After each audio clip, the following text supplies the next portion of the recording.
I bet you've never heard of the legendary oasis of Zerzura.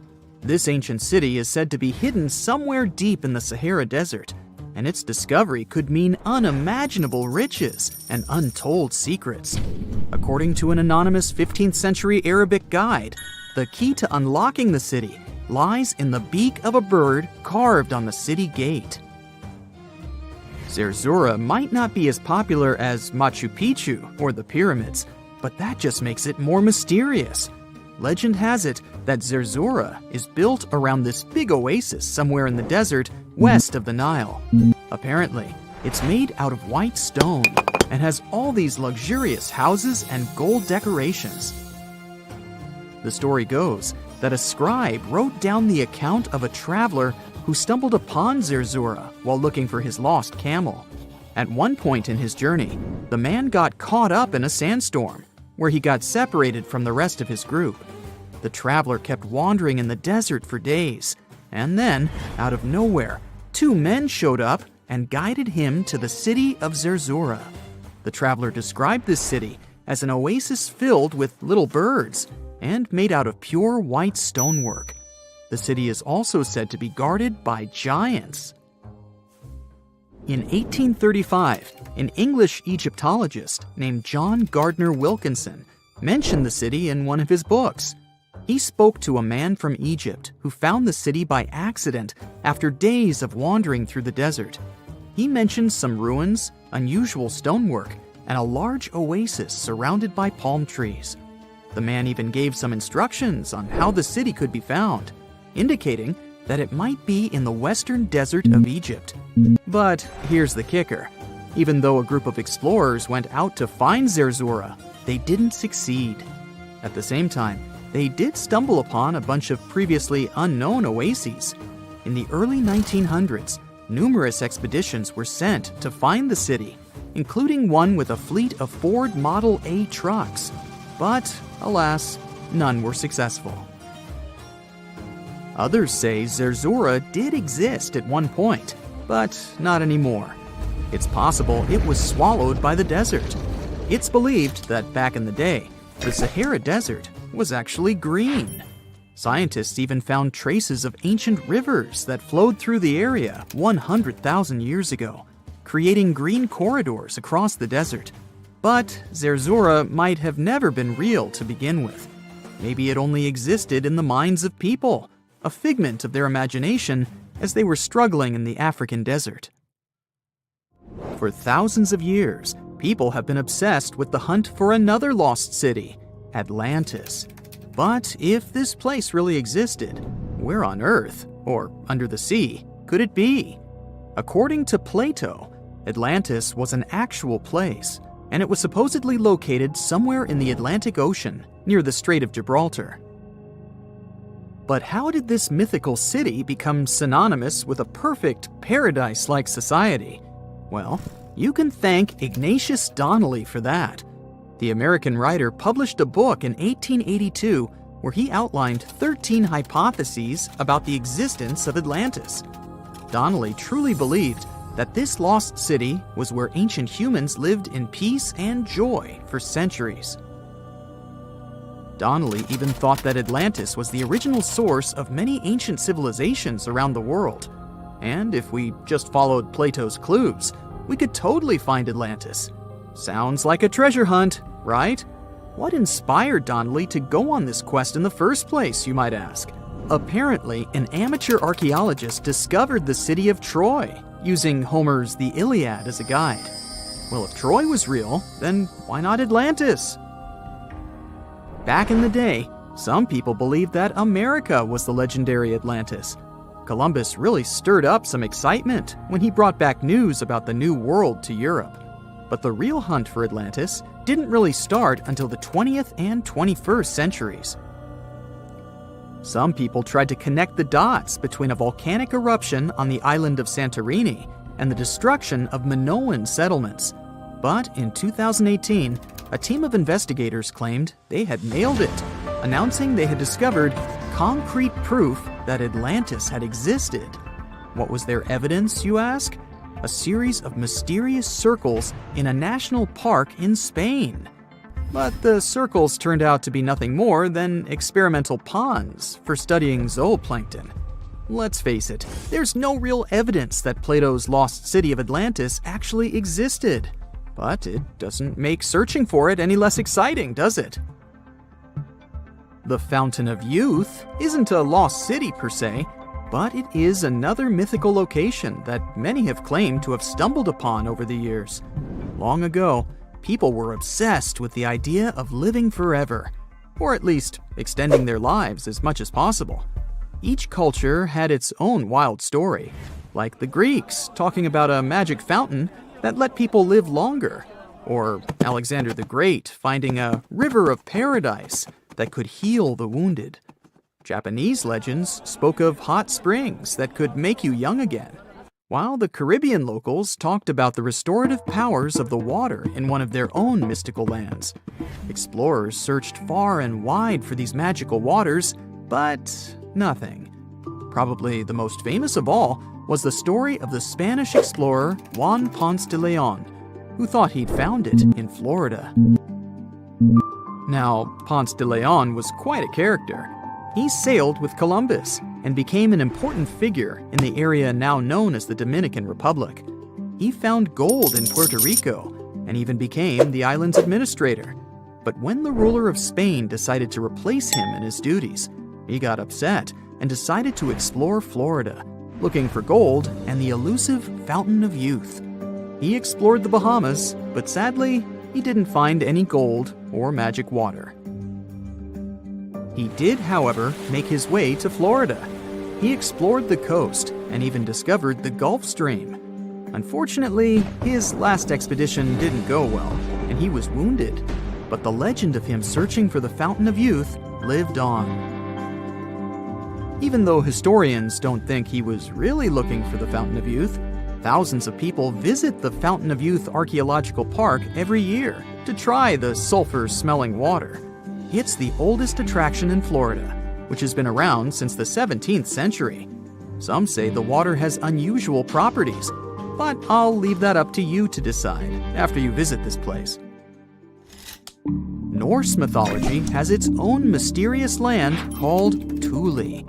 It's said to be somewhere between Scandinavia and Iceland, where the sun barely shines and the cold bites hard.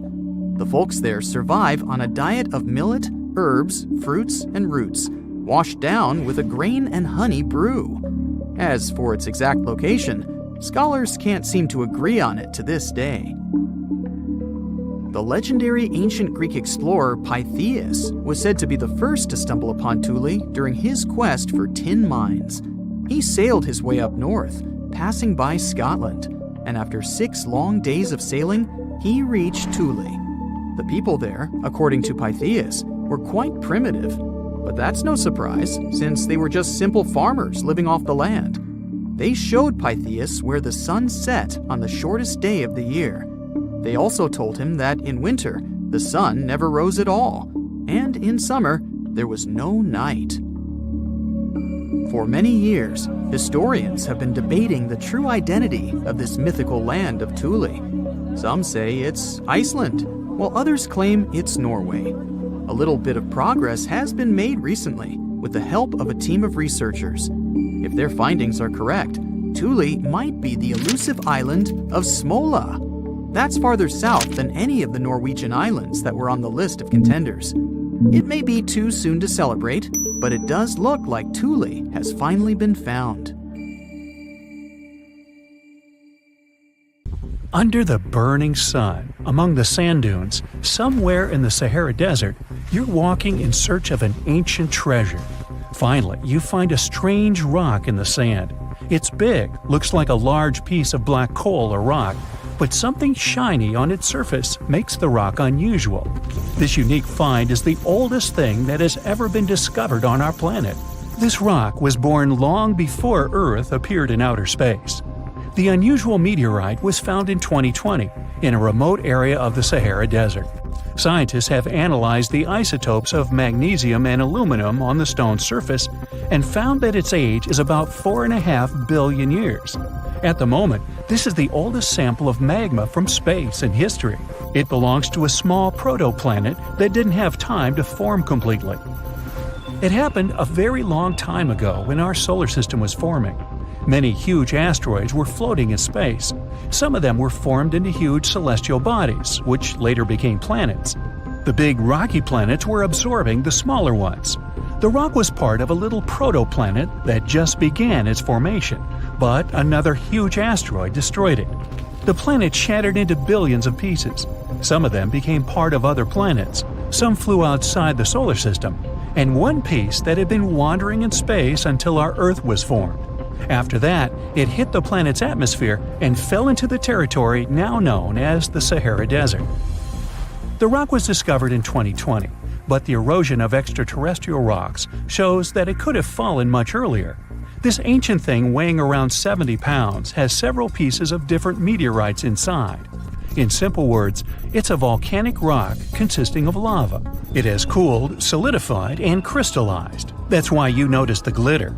Scientists hope that further study of the rock will help to learn more about our solar system foundation.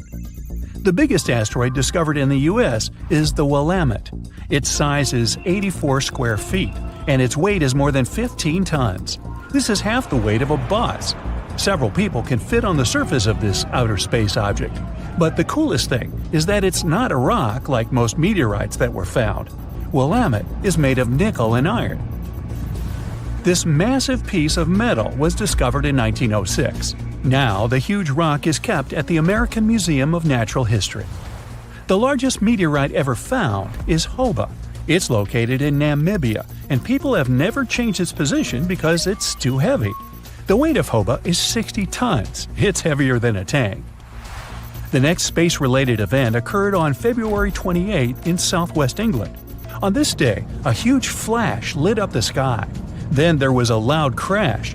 Several residents opened the doors of their houses and noticed a black sooty spot on the lawn. They immediately guessed what had happened and reported the discovery to the British Meteorite Observation Network. If you ever find a meteorite, report it to some geological research or space center as soon as possible. The longer a space rock lies on the ground, the faster it loses its value. Rain, dust, snow, wind, scorching sun, all these factors damage the surface of the meteorite. It makes it difficult to study the celestial object. The meteorite found in England looks like coal, but it's way softer and more fragile. It most likely used to contain frozen water. The rock is part of a huge asteroid that plowed through outer space when our solar system hadn't fully formed yet. They found a unique combination of minerals inside the rock. It can help scientists learn more about the origins of the solar system and life on Earth. Now we're heading to Germany, to the small town of Nördlingen. A huge ancient meteorite's hidden here. It's very difficult to notice it unless you know the secret of this town. You're walking along the cozy little streets and looking at the buildings with beautiful architecture. You spend the whole day there and don't find anything that reminds you of a meteorite. To solve the mystery, you need to get out of town. So you climb a high hill and see that the city is located inside a pit. For a long time, locals were sure the house was located in the crater of an extinct volcano. If you look at the houses from a certain angle, you may notice an unusual shining coming from them. In the middle of the 20th century, a group of geologists came here and immediately declared that the crater doesn't look like a volcanic one. The town was built on a huge crater left by a meteorite. The huge celestial body fell here about 15 million years ago. It was so hot that the carbon bubbles inside instantly turned into small diamonds. When people were building this city, they didn't know they were using expensive stones, since the diamonds were hardly visible. The locals never attached importance to the fact that the city walls shine unusually in the sun. Now they believe this place was built from diamonds that had fallen from the sky. Our next stop is in the UK again. This time the rocks are of an earthly origin. The famous Stonehenge. People place circles of rocks here in a certain order. Everyone knows about this archaeological monument, but no one knows the reason for its creation for certain.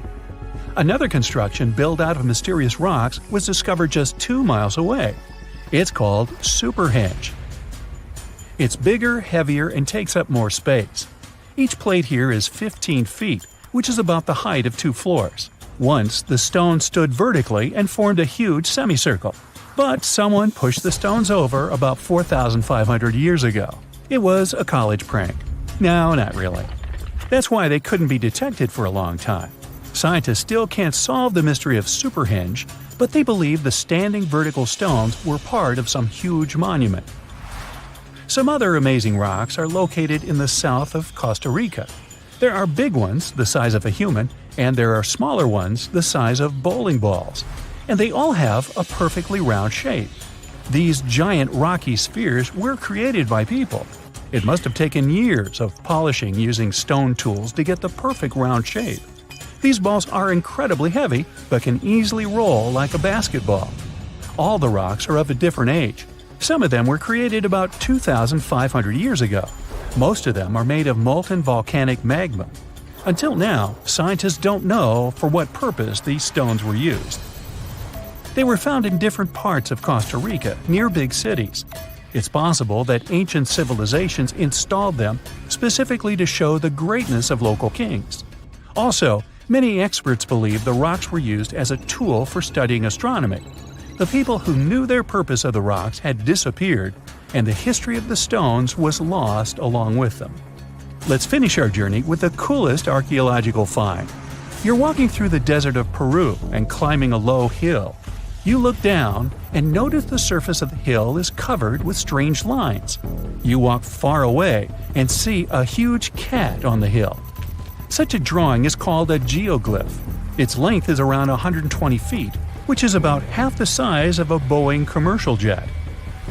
Archaeologists discovered the giant cat in 2020 and found out that it had been created somewhere between 200 and 100 BCE.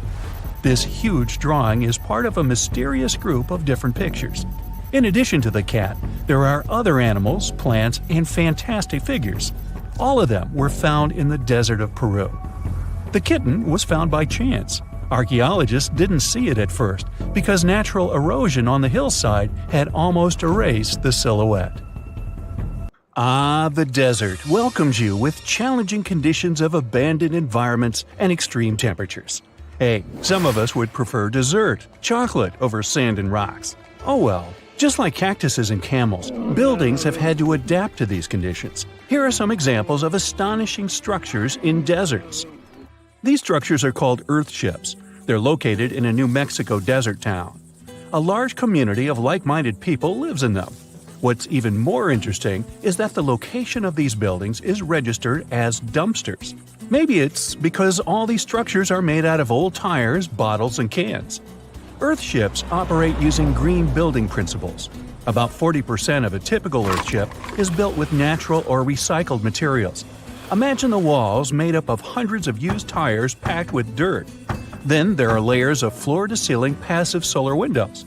They gather the sunlight during winter and reflect it in the summer to keep the structures at a reasonable room temperature. You can see plants in corridors and glass bottles or aluminum cans stuffed inside walls. Certainly a distinct house in many ways. Mike Reynolds is an architect who noticed the alarming waste and consumption levels in the 1970s. He designed a fully sustainable home out of cans back then. Almost 40 years later, he becomes the one who brings together all the other earthshippers. Reynolds drove a Mercedes, but it ran off of the vegetable oil he picked up at fast food restaurants in town. A standard 2-bedroom, 2-bathroom earthship costs about $250,000 in this town. Yet there are earthships like Dobson House that can cost as much as $1.5 million. If you do it yourself, with family and friends, you can eliminate the cost of labor, and it becomes relatively less expensive.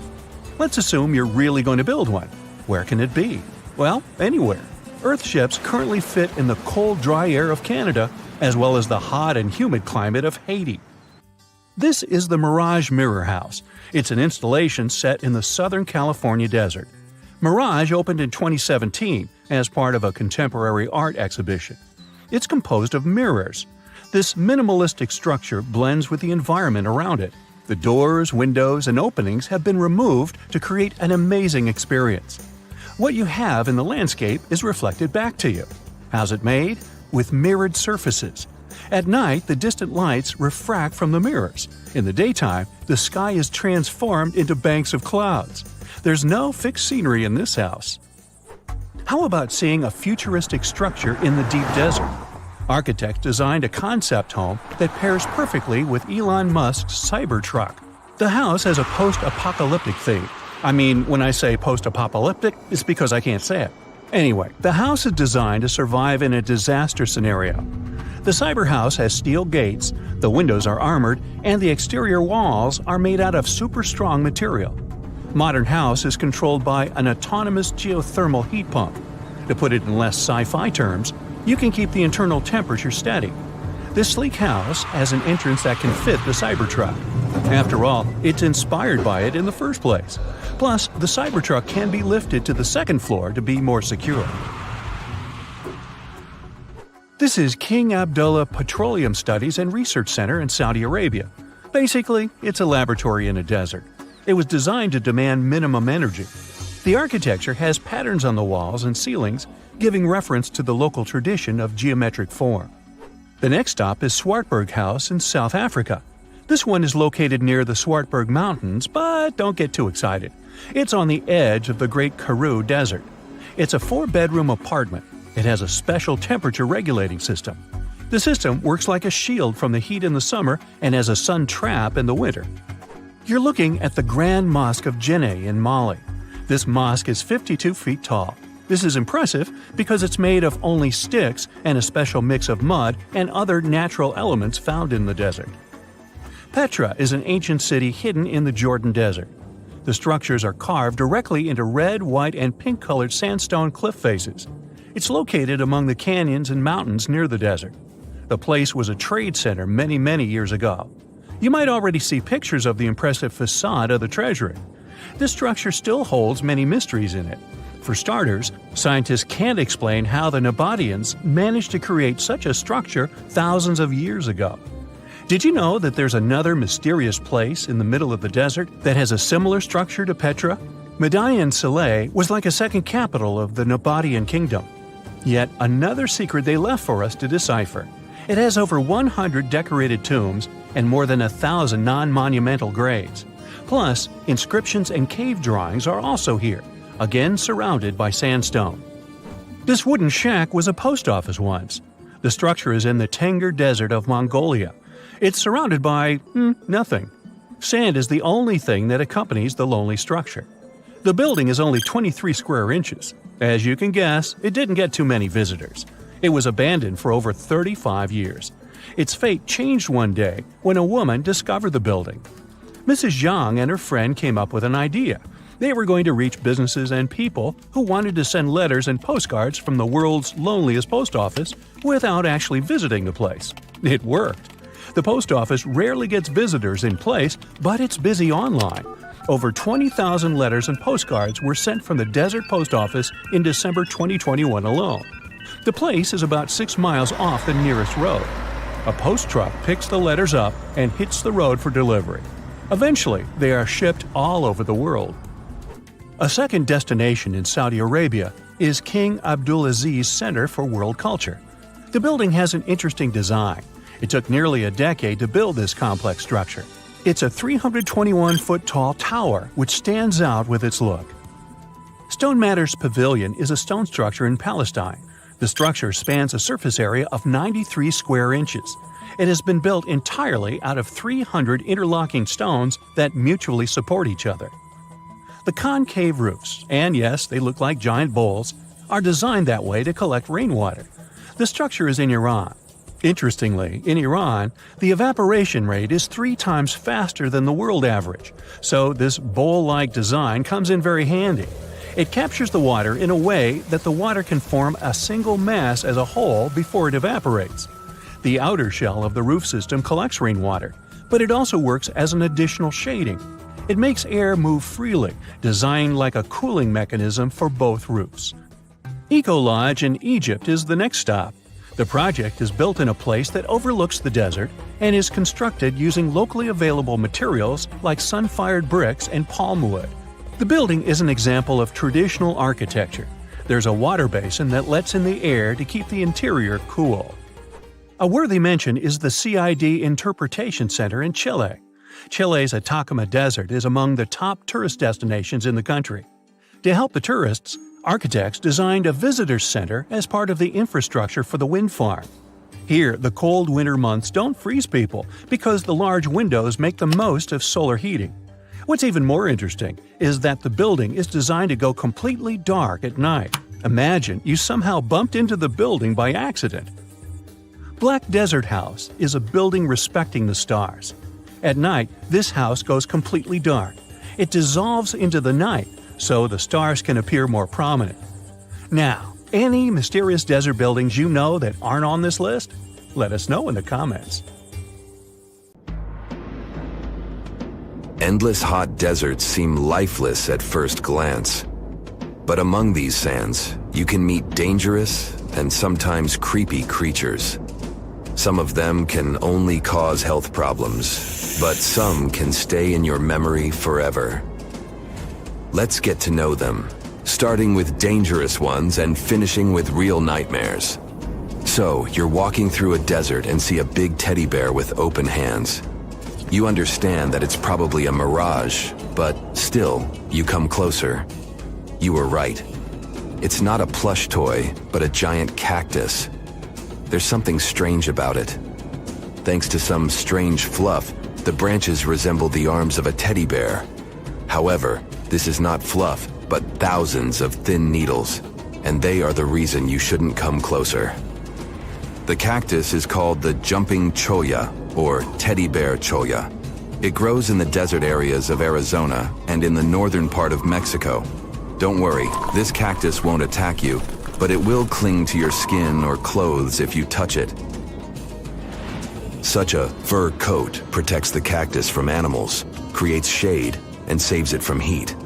The lateral branches are the most important parts of the plant as they carry out photosynthesis and accumulate a large amount of moisture inside. So, despite all the danger, the cactus can be helpful for desert wanderers. And the danger here is needles. If you look closer at them, you will see they have the shape of hooks. One touch, and hundreds of thorns are already in your finger. It's pretty difficult to get rid of them, and the needles cause unpleasant, painful sensations. But the coolest thing about this cactus is the way it reproduces. The plant clones itself in a new place. When animals and people pass the jumping cholla and touch it, the cactus gives them a small piece of itself, along with the needles. As soon as you throw this piece to the ground, it takes root and starts growing. The degree of danger is rising. The next monster from the desert is running toward us, and that is an ostrich. Many think these animals are cowards hiding their heads in the sand. You will most likely change your mind if you're unlucky enough to meet one. Usually, ostriches are not aggressive, but you should run if you come closer to their nest. On the other hand, you won't be able to do that because ostriches move at a speed of 43 miles per hour. You need a car to get away from them. They run and hit their enemy with their chests. There have been cases when ostriches attacked vans and caused significant damage to them. But the main danger these birds present is their powerful legs with sharp claws. They can deliver strong blows with them and even beat a prone opponent. So yes, if you see an ostrich in the distance, go the other way. This small spotted lizard lives underground almost all the time in the arid deserts of the southwestern US and northwestern Mexico. Sometimes, it goes outside to find lunch. It only seems cute, but in fact, it's a dangerous Gila monster. Its thick skin protects the reptile from hawks, coyotes, and other predators. But its main protection is its venom. Snakes and spiders inject their toxins using long, needle-like fangs. The Gila monster clamps down and chews the prey to spread the venom.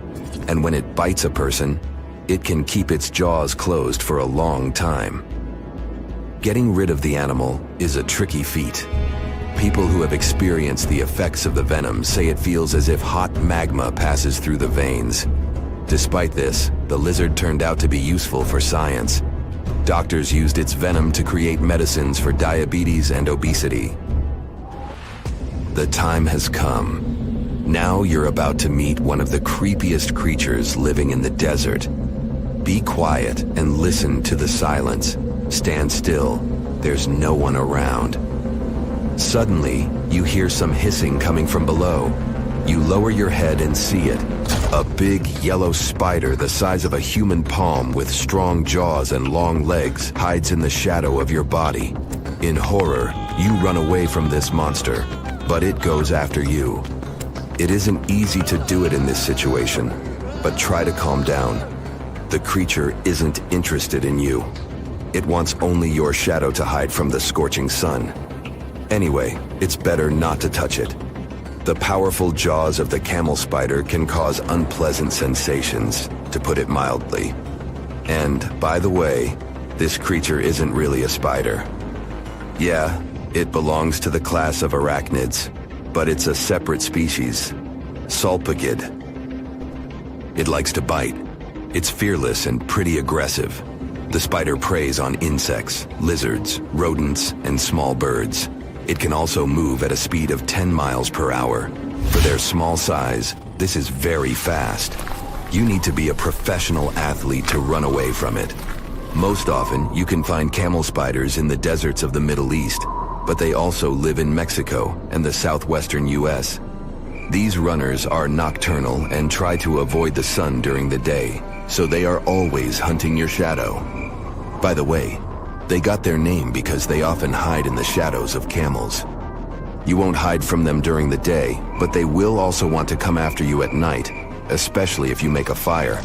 Sulpugids always run to the light in the hope of eating something. Some species of these spiders make a hissing sound to scare their enemies away. Now, let's calm down for a second and leave the hot desert. We're going into the humid tropics of Tanzania. Under tree bark, fallen leaves, and in dark caves, you can meet one of the most terrifying creatures on Earth, a tailless whip scorpion. Imagine a big scorpion without a tail, with a flat body that looks like it has been pressed by something. It's similar to spiders, but has no venom glands and can't spin a web. This monster is silent and fast, but the scariest thing is its 2 front claws, twice as long as the creature itself. Any prey it catches will never escape. Life in a dark cave has spoiled its eyesight, so the whip scorpion tries to avoid sunlight. During molting, it climbs up to the ceiling and slowly comes out of its old skin. Imagine directing your flashlight there and seeing small cocoons out of which pale spiders with excessively long legs crawl. If you really meet it, be calm and slowly go away as far as possible. Be careful. The flat scorpion can crawl under your clothes in a second and bite you in the stomach. And that's not the worst part. Okay, this is a joke. This pretty guy is one of the shyest and most harmless creatures among spiders and scorpions. It's afraid of you and will never attack. Many consider it beautiful and keep whip scorpions in glass terrariums. If you want such a pet, carefully watch it so that it doesn't run away from its house. If it happens, it will be pretty challenging to catch it again. In a matter of moments, it can get under your bed or go through gaps in the floor. Then it'll go to your neighbor's apartment through a ventilation system and scare people there. Okay, how about one more scorpion? It's not as creepy as the other creatures in this video, but it's the most venomous scorpion in the USA. This is the Arizona bark scorpion. The problem is that you can see it in the desert, in your home, or in the yard. These dangerous venomous beasts crawl into rooms and often sting people. One time is enough to cause pain, similar to a bee sting, but someone with an allergy may experience paralysis, breathing problems, and other health issues. AI can drive a car, design trendy clothes, give you emotional support, and it looks like it can also help us find answers to centuries-long mysteries. Researchers from Yamagata University Institute of Nazca and IBM Japan used a deep learning AI model to find new Nazca lines. Those are distinct white lines on the rusty red background that you can see from a plane while flying over the deserts of southern Peru. Scientists have tried to decipher the meaning of the Nazca lines ever since they were first discovered in the 1920s. There are straight lines, rectangles, triangles, and swirls. There are also some giant drawings. You can see a monkey, a whale, a condor, a hummingbird. The 4 recently discovered geoglyphs, which is the scientific word for those drawings, show a humanoid-like figure holding a club, a fish, a bird, and a pair of legs. What is the hidden symbolism of all that? And why did the Nazca people decide to draw a humanoid in the desert? And did they even know who humanoids were?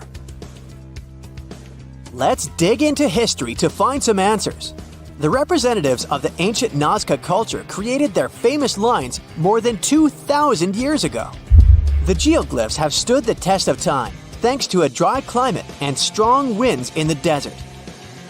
Scientists found that to form the lines, the Nazca people scraped off the top layer of pebbles, revealing the contrasting soil beneath. The soil's color varies from reddish-brown to yellowish-gray. It makes it look like the lines are constantly changing appearance. It looks like the creators first made small-scale models and then enlarged them to create the full-scale designs we see today. In total, there are more than 800 straight lines, around 300 geometric figures, and 70 animals and plant designs. You can find the first mention of the lines in the 16th century Chronicle of Peru, where they were first described as trail markers in the desert. Since you can't really study the lines and their symbolism from the ground, those geoglyphs only became world famous only in the 1930s. It was the start of the era of commercial planes, so more and more people could witness the lines from their window seats and spread the word. During his research a decade later, Professor Paul Kosuk noticed that one of the lines aligned with the setting sun on the day after the winter solstice, which is the shortest day of the year.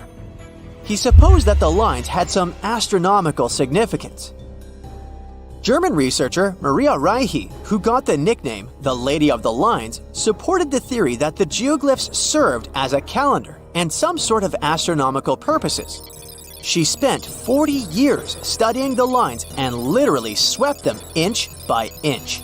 She also moved into a small house close to the lines to protect them from unwanted visitors. And that's how the Nazca Lines mystery was solved. Just kidding. In the 1970s, American researchers began to question astronomical theory. In a region like Nazca, one of the driest places on Earth with only around 20 minutes of rain per year, water is a real treasure. So the straight lines and trapezoids could have something to do with it. They could have been an ancient version of Google Maps, pointing at locations for rituals that the local people organized to get some water and help their crops grow. The images of animals in the Andes region are also related to water. Spiders are thought to be a sign of rain. Hummingbirds symbolize fertility, and monkeys living in the Amazon mean an abundance of water. That could explain the choice of symbols in the desert, but there's no strong proof to support this theory. So the work on explaining the meaning of those mysterious geoglyphs is going on. In the 21st century, the Nazca Lines have become the research ground for archaeologists from Yamagata University. Masato Sakai, a professor of archaeology, together with others on the team, are using high-resolution aerial photography and drones to discover and catalog the lines. They found images of humans, camelids, birds, orca whales, cats, and snakes, most likely created between 100 before current era and 300 current era. Some of the images are around 10 to 20 feet long, and that's why they were pretty tricky to notice.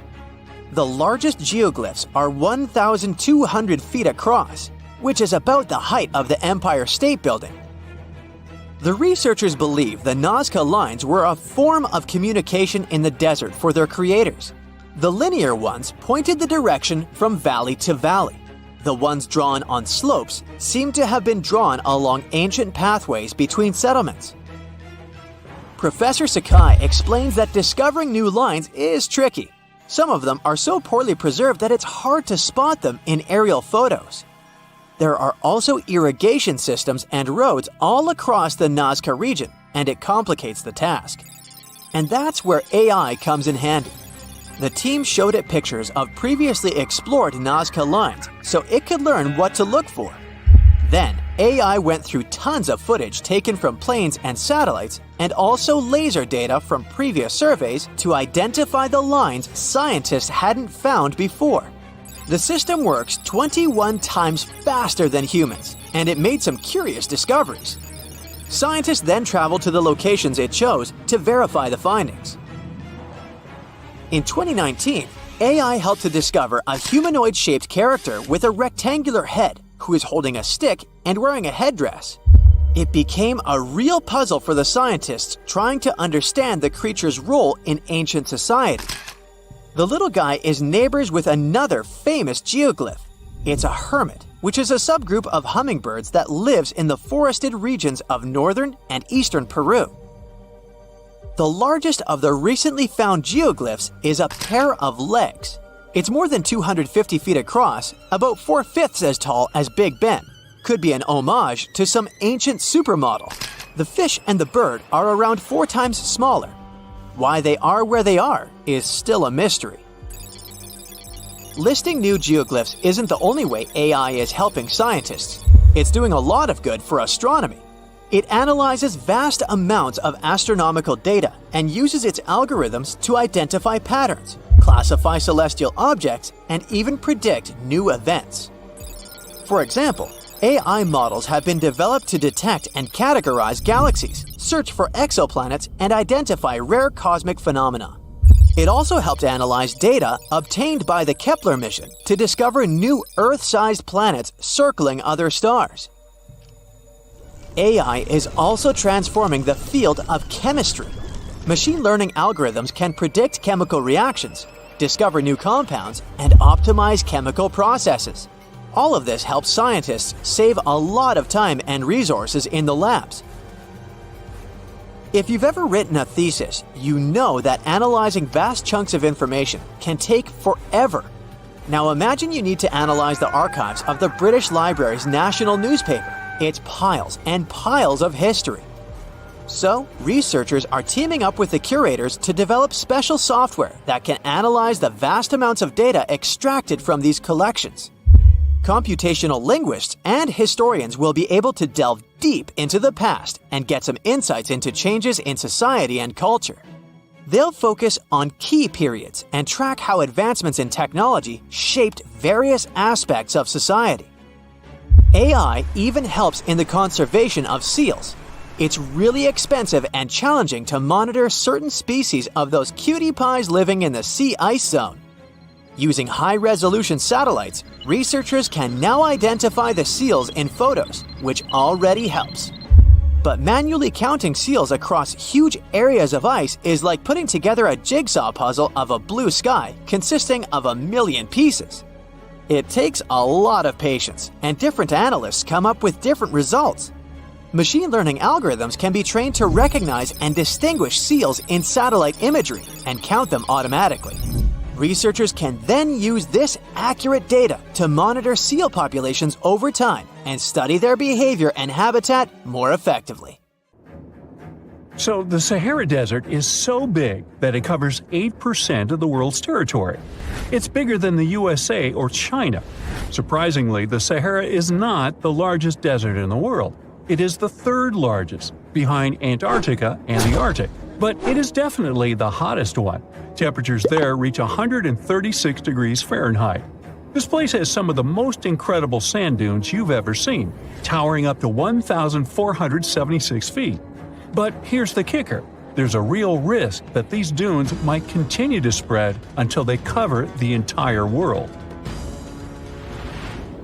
Surprisingly, the influence of the Sahara Desert extends far beyond its borders. Its dust, carried by powerful winds, makes its way to the UK and across the European continent, particularly in winter. This dust, settling on the ground where it rains, is a familiar sight to those in the UK, often leaving a red residue on cars. This connection between the Sahara, England, and Europe serves as a stark reminder of the global reach of environmental phenomena. You might think this is not a big deal, but it could turn Europe into a desert, leaving its soil infertile and Europeans with no food. Soil is a fundamental aspect of human existence, just as crucial as clean water and air. Without it, we're left with nothing but a bleak and barren landscape. The Sahara Desert has already made its jump across the Mediterranean Sea, which is concerning and could change the landscape forever. 1/5 of Spain has already turned into a desert. The next victim is Italy, which also faces the problem of desertification. In fact, almost all European countries have the same issue. According to an expert, the land that has not changed for nearly 2,000 years will become mostly rock, and people living on this land will be gone. 60% of the soil in Moldova is gone, and the problem has expanded beyond the Black Sea. It has reached China and Mongolia, thousands of miles away from the Sahara Desert. All of this causes losses of $4 billion a year. The threat is so significant that even the UN has gathered the necessary resources to solve the problem as soon as possible. Italy is sending help to Africa to stop the Sahara Desert from expanding. If this process does not stop in the next 10 years, millions will be forced to leave their homes. The Sahara Desert is growing for approximately 30 miles per decade. You do the math and see how long it will take to cover Europe. Since 1920, the Sahara has expanded by around 10%. But not all hope is lost because more than 172 countries have joined to put a stop to the desertification of the world. The World Food Program is a project that aims to help bring back green land that was once present in the Sahara. When they told people who called the Sahara home what they were about to do, the latter basically laughed in their faces and said it was impossible. But when you have a specific goal in mind, the impossible becomes possible. If we traveled back around 5,000 years into the past, we would see a beautiful forest with lush green trees and grass. Africa's climate has been changing for 21,000 years, from fantastic greenery to uninhabitable deserts. This has to do with Earth's rotation and the monsoons that bring water to this dry continent. But with the help of scientists and some clever tricks, we can bring the greenery back and stop the Sahara in its tracks. The Senegal River serves as a border between the Sahara Desert, Senegal City, and Mauritania. When you look at this area from space, you'll see how the desert is expanding to Senegal because the vegetation along the riverbank is almost non-existent. Forests can serve as a barrier, stopping the sand from getting blown away and the desert from expanding.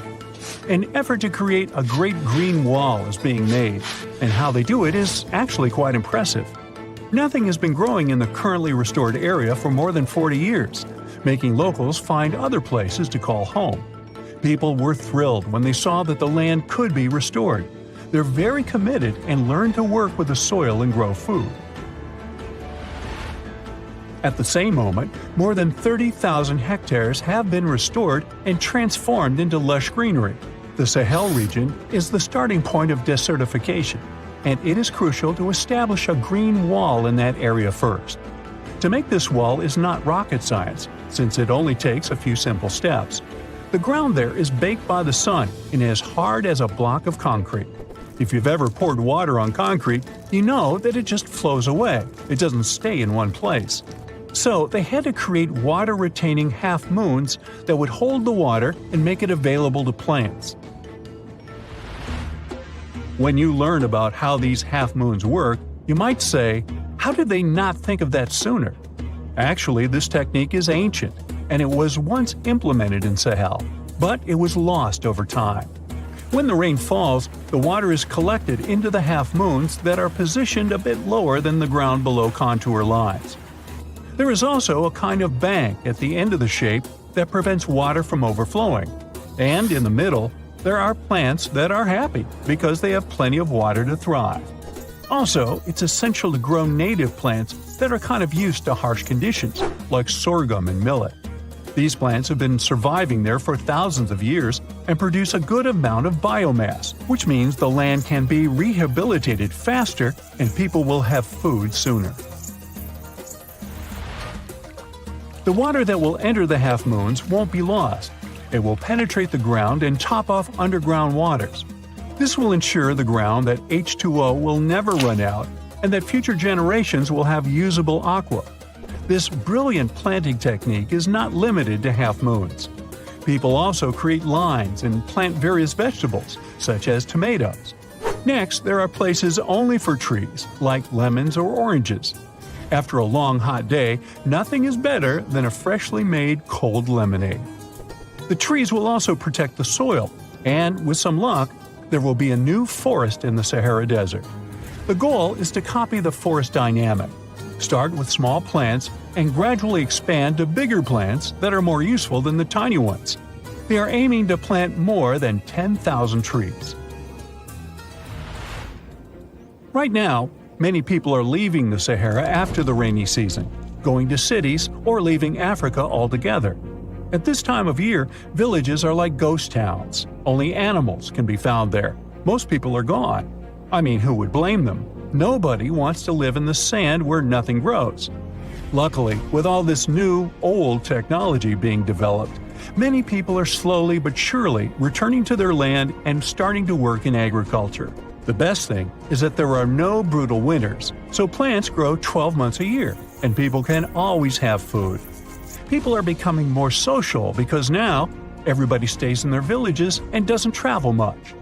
If this project works out, Africa will be saved, and the world won't turn into a giant desert.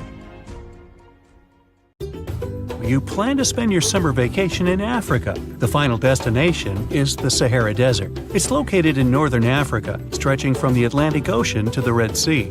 You're excited to ride camels and learn about the region's rich cultures. You hop on an extensively long flight, and finally, you are here. You find yourself in the world's biggest hot desert. Can you believe it's 3 million square miles? You're ready for your first adventure after drinking liters of ice-cold water. The guide gives you a choice. You can spend 2 weeks visiting a collection of oases, or you can help them solve an ongoing local mystery. Deep into the desert, near this Algerian town, lies a mystery begging to be solved. A collection of huge, spotted circles in the sand. There are dozens of them, stretching for miles in a straight line. The circles were first identified via Google Earth images several years ago. People have debated them for years, but no one seems to know the answer. The strange thing is that they are so many miles away from any towns, roads, or human activity. The quickest way to discover the truth behind the circles is asking questions. You grab your notebook and set out to talk to locals. Everyone is helpful in this scenario: geographers, anthropologists, elders, and historians. The first person you talk to is a map expert. You need to understand if those circles were authentic or a satellite glitch. You end up interviewing the people who take Google Earth satellite pictures. The circles are really there. They appear in multiple pictures from many years. Then, let's understand why they are there in the first place. After 2 days of interviews, you have your first lead. The circles could be the result of oil activity. Experts explained why this would make sense. Algeria is a rich area for natural resources, so this would be a sensible guess. Usually, to find out if there is anything worth extracting, companies would undertake seismic surveys. Seismic surveys are a way of analyzing the Earth's surface by sending shock waves into the ground. Depending on how these waves bounce back, you'll know what is located there. A special vehicle could have marked the soil that way. So, did we unravel the mystery? Not quite so. As you know, the Sahara Desert is one of the driest areas on the planet. The average high temperatures in summer are over 104 degrees Fahrenheit. To survive there, people need to find ways of accessing water. So, these circles could be a kind of ruin or leftovers from ancient water wells. Again, I'd say this is a sensible guess. Ready for some fact-checking? Some anthropologists agree that these circles could be ancient fogueras. Foguera is the name of a 2,500-year-old style of irrigation system, usually found in northern Africa. It is also known as a kanat in other places in northern Africa. Locals would dig a deep well at an elevated point, deep enough to tap into underground water. They would then dig parallel shafts at regular distances. Then they would dig an underground channel that connected the city to the well. solely with the help of gravity. Water would run from the well to the city. This traditional technology provided water for crops, livestock, and humans. Now, let's say these wells made human-made oases possible. Even the closest municipality name was an indication that this could be true. The name Fogaret Esaoya is actually named after Fogares, these ancient wells. Now, this lead was proving to be very accurate. You decide to travel over there to see for yourself. You take a local bus, sit back, and enjoy the ride. The landscape in northern Algeria is filled with ancient-looking towns.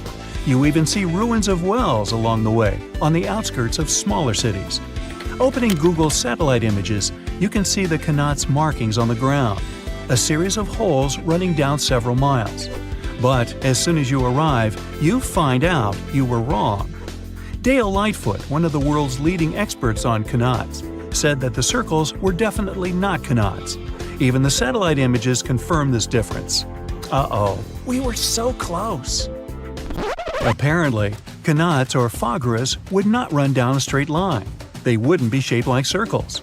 Another clue that this wasn't the case was that there were no towns at the end. The circles were really far away from any human activity, and Qanats were explicitly built to provide water for human settlements. Well, it sure was a good try. You almost gave up on this mystery when you decided to take one more field trip. It was days of preparation, pick up cars, food, equipment, all so that the mystery of the Sahara Circles could be unraveled. On the first day, you drove over 99 miles into the desert. You were always curious to see what this part of the world looked like. Over there, you see nothing but mustard yellow dunes. The night sky is pretty decent though. You can see the entire Milky Way with your own eyes.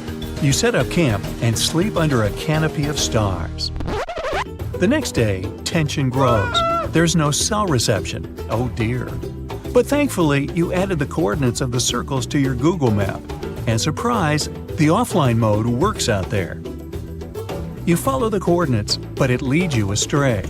You start to get nervous, thinking this was all in vain.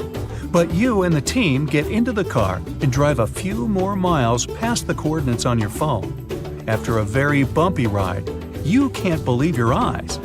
There it is, an enormous crater dug on the sand, surrounded by 12 smaller holes. From up high, it looks like a clock, without the pointers, of course. On the ground, they're very faint, so faint you almost miss them. Searching the area, you notice all the holes had something similar, metal wires, thin wires that you can pull from the ground. They're buried deep, so you start digging. An object starts to reveal itself. Uh-oh, it looks like old dynamite. This certainly surprises you. Better stop digging to avoid any accidents. At the end of the survey, you feel satisfied, but still curious. What could all this dynamite mean? And who put it there? What comes next is the turning point of your adventure. Walking back to the car, you see something shining on the ground. You approach the item with curiosity. It's round and rusty and looks like a sardine can? What's that doing here? Could this give you more clues about the circle's mystery? Just in case, you pick it up and put it in the car. Back in the city, the puzzle pieces start to reveal the story behind the Sahara Circles. You bring photos and the sardine can and show them to local experts. They analyze your material and give you an intriguing verdict. As it turns out, guess number 1 was the closest one to the truth. So, what happened to the first guess? Why do we need to keep digging deeper? Well, because it was only half right. The Sahara Circles are not a historical footprint of seismic surveying. Back when the circles were made, this technology didn't even exist. But they sure are related to oil exploration. The dynamite-filled holes were an old method for oil searching. The circles are the leftovers of surveyors looking for resources underground. And the sardine cans? Well, they were left by the workers who held explosion works. You gotta eat, right? According to the model of the can, this happened more or less around the 1950s and 1960s. So these circles aren't even that ancient. More like modern ones, if you ask me. Well. Hope you are glad you tagged along and helped unravel this mystery. See you in the next mystery-solving adventure. Phew, you can finally send that last report for the day and breathe out. The weekend is around the corner. But just when you're about to hit send, you're alarmed by the low rumbling under your desk. Is it the light rail passing by? Unfortunately, that's not the case. It's a volcano speaking. What, here? In Arizona? That's right, the ground keeps shifting under Arizona, reminding us that Earth is alive. No panic though. Let's arm ourselves with some context. 20 American states have extinct, active, and dormant, currently sleeping, volcanoes. Among such states, you can find California, New Mexico, Nevada, Utah, and Colorado. On the bright side, Arizona's volcanoes are dormant at the moment, but it doesn't mean they won't go off in the near or not so near future. Now, how about traveling to Arizona to check the traces of its active volcanic past? They dot the desert landscapes of this state like spots dot a Dalmatian. There are entire volcanic fields southwest of Phoenix, east of Douglas, near Flagstaff, north of Kingman, and near the Mexico border. The most worrying thing about these fields is that even though they're not active at the moment, eruptions in this region might happen every 1,000 years or so. Well, the time seems to be up. The last powerful and destructive volcanic eruption occurred around 1,000 years ago at the Sunset Crater. Oh, this place is worth paying more attention to. And we will, but a bit later. First, we have to talk about hotspots. No, not that place where you can surf the web. In our volcanic context, a hotspot is a place where insane amounts of heat melt the overlying crust, Earth's thin outer layer, and form volcanoes. This heat rises from the mantle, which is located between our planet's dense, superheated core and the crust. Want to see an example of this type of volcanism? Welcome to the Hawaiian Islands. The Big Island has its active volcanoes because, at the moment, it's situated on top of the Hawaiian hotspot.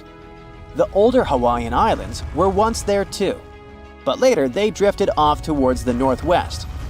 It happened because that's where the oceanic crust on top of which they sat, namely the Pacific Plate, moved. Now, look at the world's ocean basins. Yes, they're literally dotted with islands that sit on top of hotspots, like Hawaii, Iceland, Samoa, the Galapagos. Those are probably the most famous examples. But don't think that continents can't host hotspots. They can, but those are far less common. One of the most famous continental hotspots is, I bet you know it. Yep, the one beneath the Yellowstone caldera. By the way, the caldera is a vast volcanic crater, especially one formed as a result of a massive eruption that led to the collapse of the mouth of a volcano. The Yellowstone hotspot is basically the creator of Old Faithful and the rest of the hot springs and mud pots for which the national park is famous. Speaking of Old Faithful, let's make a small detour and pay more attention to this wonder of nature. It's one of the most well-known geysers in the world. People have been coming from all over the globe to see it for more than a century. The cool thing about this geyser is that the likes of it can only form under very specific conditions. That's why they're pretty rare. Magma under the surface superheats pockets of underground water. The pressure there keeps growing until it eventually pushes the water upward with immense strength. A certain volcanic rock with a high silica content lines the tunnel through which this water escapes. Basically, it creates a unique pipe that can withstand unbelievable pressure and heat created by the water erupting above the ground. Old Faithful was the very first named geyser in Yellowstone. If you come to visit it expecting the thing to erupt every hour on the hour, you're gonna be disappointed. On average, Old Faithful erupts every 91 minutes or so, which isn't that bad either. Plus, you can download a special app which will provide you with the approximate time of the next eruption. But be very careful while visiting and stay away from the site. The water erupting from the powerful geyser reaches 204 degrees Fahrenheit. The steam is even more scorching. up to 350 degrees Fahrenheit. It's hot enough to bake a cake. But let's get back to our volcanic hotspots. Scientists still don't clearly understand why there aren't many hotspot volcanoes on continental crust. One reason might be that the continental crust is much thicker than the oceanic crust, which is about 4 times as thick on average. Another reason could be that most of Earth's crust, about 2/3 of it, is oceanic. This means that there's less continental crust for hotspots to form under. Now, I bet those of you living in Arizona will appreciate the following info. We'll talk about a volcanic field right in the heart of this state, the San Francisco Volcanic Field. That's a massive area filled with over 600 volcanoes. Yes, they're mostly small, but it doesn't make them any less impressive. They're scattered across 1,800 square miles in northern Arizona, a giant territory. Interestingly, scientists are still debating about whether this volcanic field is actually sitting on top of a hotspot. But one thing they agree upon, the volcanoes in this area get younger as you move east. And this pattern matches up with the North American plate moving west over what could be a stationary hotspot beneath the surface of our planet. Cool, huh? The volcanic hullabaloo in that area started around 6 million years ago. So, in geological terms, it's relatively young. As for the most recent eruption, it happened less than 1,000 years ago. The Sunset Crater, which I mentioned before, the one near Flagstaff, is the most famous vent from that eruption. The Sinagua people had to leave their homes at Wupatki Pueblo because of the eruption. That site is now part of the Wupatki National Monument. There, you can see how people lived in this volcanic region many years ago. If you go to explore this area, you'll notice that most of the volcanoes there are basalt cinder cones, small and steep. The Colorado Plateau has quite dry weather conditions. That's why the volcanoes haven't worn down much. Some of the best examples of those cones, like this one, called the SP crater, still look like they appeared yesterday. But look around. It's not just cinder cones. The San Francisco Volcanic Field also has a stratovolcano, as well as some lava domes that formed from volcanic rocks with more silica than basalt you can find in places like Hawaii. It means they're thicker and don't flow as easily. Anyway, the stratovolcano is going to be one of the most epic sights you'll come across while exploring this volcanic field. Well, not the stratovolcano itself, but the San Francisco peaks, the remains of that giant formation. They stand tall at more than 12,600 feet. That's 4.5 Burj Khalifas placed on top of one another.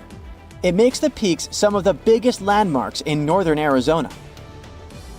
They're not only stunning, but also sacred to the Native American people who have lived in the area for many generations. Now, unlike those super active volcanoes in Hawaii, the San Francisco Volcanic Field takes its time, thousands of years between eruptions. But you shouldn't relax just yet. Geologists say another eruption is likely to happen one day. It will probably occur in the remote eastern part of the field, away from big towns. Phew! And if that next eruption is anything like the one that formed Sunset Crater, it would be quite the show. Lava fountains and rivers of lava flowing. At the same time, the next eruption might not happen for centuries, maybe even millennia. Until then, the San Francisco Volcanic Field will remain a hidden gem of volcanic history, waiting for its next fiery performance. One of the largest apocalypses that humanity has experienced happened about 74,000 years ago on the territory of modern Indonesia. It was an eruption of a supervolcano on Mount Toba. It was also the biggest eruption on Earth over the last 2 million years.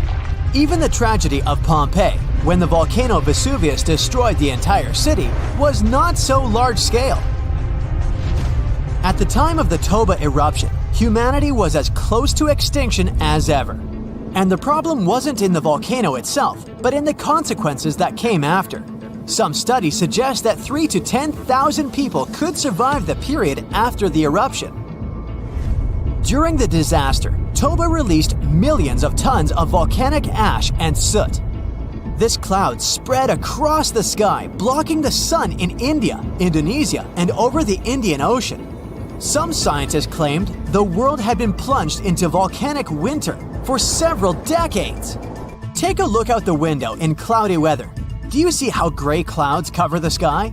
But still, clouds let the sunlight pass through. It was much worse during the Toba eruption since sulfur dioxide in the volcanic ash reflected sunlight. Dust and ashes didn't settle for a long time. Perhaps they flew all over the planet, destroying many living things. A lot of plants couldn't survive because of the lack of sunlight.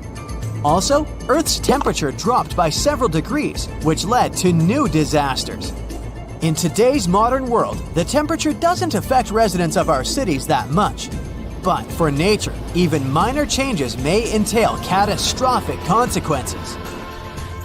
For example, plants and insects can live at the same temperature for thousands of years, but a sharp cold snap destroys them. This leads to the fact that almost all animals don't get enough food to feed their offspring. The population of all creatures in the wild is dropping. The ancient people of that time survived by hunting herbivores and gathering berries, fruits, and mushrooms. But the eruption destroyed almost all of it. Also, a lack of light caused a lack of vitamin D. As a result, people were starving and they also were pretty depressed. However, some scientists think that many people survived this period quite easily, especially those who lived on the coast of South Africa. The ocean received the most minor damage from the disaster. The tribes who lived near the water caught a lot of fish. Both versions haven't yet been proven. Scientists still try to build an accurate picture of human development after this volcanic apocalypse. About 50,000 years after the Toba eruption, when the sun had finally passed through the gray clouds and the ash settled on the ground, nature and people began to restore the previous balance. But the warm times quickly didn't start as the Ice Age had already begun, and this problem was much more severe, as it lasted for thousands of years. Decreased solar activity and planet orbit changes led to strong temperature drops. Eternal cold covered almost the entire globe, forcing all living beings to migrate and struggle for survival. Such powerful animals as mammoths and saber-toothed tigers couldn't survive the Ice Age. But Homo sapiens were able to adapt to their new weather conditions. People hid in caves, made fires, and improved their hunting skills. Therefore, in a sense, the Ice Age made humanity stronger.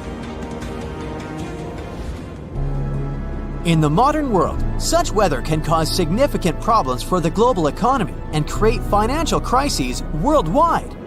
The last period similar to the Ice Age happened at the beginning of the 19th century. Mount Tambora in Indonesia exploded and released millions of tons of pumice, soot, and volcanic ash into the sky. People who lived on a volcanic island got the most severe damage in the first few minutes, but then the eruption's consequences began to reach the whole world. Volcanic ash again blocked sunlight and led to one of the coldest years in North America and Eurasia. This year, 1816, is better known in history as the year without summer. The ash cloud increased humidity and lowered the temperature in many areas. In the summer of 1816 in Central and Western Europe and North America, a humid climate and cold destroyed the harvest. Prices for goods rose and poor people lost access to food. Logistics and transport also suffered. People used horses to move around at that time, and since oats became expensive, many couldn't afford to keep these animals. Many believe these circumstances inspired the inventor Carl Dreis to create the world's first bicycle. Also, there's a theory that the Tambora eruption helped invent Frankenstein. Several writers, including Byron and Shelley, gathered in a villa in Switzerland where they began to write fantastic novels. bad weather and rain outside the window inspired Mary Shelley to write a story about Dr. Frankenstein and his monster. Even now, this volcano is active, but it's not going to wake up anymore. But if it happens again, will we be ready this time? Most likely, there will be fewer consequences since we have technologies, big incubators, and greenhouses where we grow livestock, vegetables, and fruits. Of course, winter will provoke a crisis all year round, but we can easily survive it. In the 1930s, another disaster occurred, but this time it was caused not only by nature, but also by people. At that time, many countries were heavily dependent on crops. Vast territories were sown with them. People were engaged in excessive farming. Therefore, when a severe drought began, the soil was quickly depleted. The ground ran out of nutrients necessary for the growth of wheat and corn. This led to the fact that the top layer of soil was turned into tiny dust. Then, west-easterly winds hit such states as Colorado, Nebraska, Texas, and Oklahoma. They rose the dust into the air and formed thick clouds.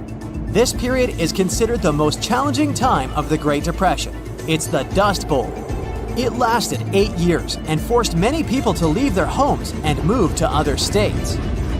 Dust storms got so strong that they blocked the sun in Washington, D.C.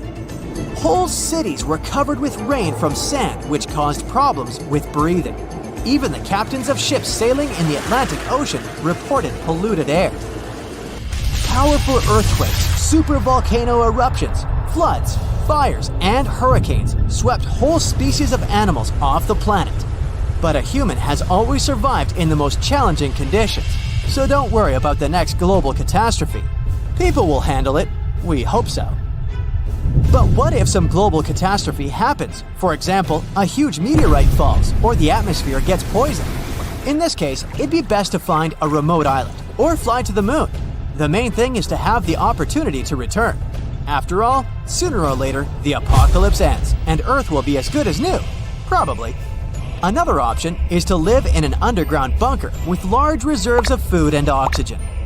About 8 billion people are living in the world. For humanity to prosper again after the apocalypse and restore its population, 1 to 500 people will be enough. There have been cases in world history when small tribes numbering a few hundred people have lived for centuries and even millennia. However, to do this, you'd have to leave megacities. Big towns only import food.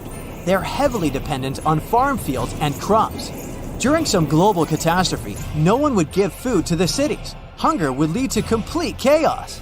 To live well, people would need to escape from their towns and repeat the practice of those who lived in the early Neolithic period. It was about 12,000 years ago, just after the end of the last ice age. People at that time lived separately in small villages. The population of each of them was from a couple of hundred to 1,000 people. They lived independently, provided food, and made big families. In fact, it's not such a bad option after the apocalypse to grow vegetables on a small farm, eat healthy food, and enjoy nature. Mirror check. You've got your beige parka on, your chisel is packed, and your overnight plane ride to Saudi Arabia is booked. You know what this means, right? Unfortunately, you weren't cast in the remake of Dune. It just means that you're ready to go explore the world's largest desert areas in the hopes of uncovering prehistoric secrets about our ancestors. Let's get one thing straight. If you ever thought that deserts were empty spaces, think again. They might be filled with sand as far as the eye can see, but they also hold a lot of history, you know, because before humans settled down in cities and towns, we were nomadic people, and we traveled all around the globe looking for food, water, and shelter. So we had to come up with some interesting stuff to survive. Like this thing that was found in the desert of Saudi Arabia. Do you have any idea what this could have been? Over many years, scientists have discussed the origins and use of huge structures such as these ones. It seems our Neolithic ancestors were way smarter than we gave them credit for. They didn't spend all their hours around the fire carving weapons out of stone. No, they were also practicing their architectural skills. These huge stone structures are called desert kites, because if you look at them from a distance, well, they sort of look like kites. Archaeologists have arrived at the consensus that these kites were used to lure animals in. This way, it would make it easier for our ancestors to guarantee their week's food. But that's not all. Take a look at these monolithic structures right here. They show us that our ancestors probably drew on rocks, the blueprint of what they were going to build on the ground. Just like modern-day architects, desert kites could be miles long, so they drew out a plan before actually building them. The most surprising feature of all is that these kites were built even before things such as Stonehenge. We're talking around 7,000 to 9,000 years ago. Over the last decade, scientists have been able to identify over 6,000 desert kites spread across the Middle East and West and Central Asia. If you don't think this huge, try building something this large without the help of any drones. It looks like a pretty difficult feat to me. And apparently, Saudi Arabia's desert is filled with more amazing things. Scientists have found mysterious stone structures that are older than the pyramids of Giza in Egypt. So of course, you can't wait to go check that out. Can we all agree that carrying around heavy rocks to build a pyramid without the help of modern technology sounds absurd? I mean, how on earth did they do it? Now imagine turning back the clock about 2,000 years into the past and finding humans that built similar gigantic structures in isolated areas. Take a look at these so-called mustadels. They are rectangular structures built from piled-up stones, found over 77,000 square miles.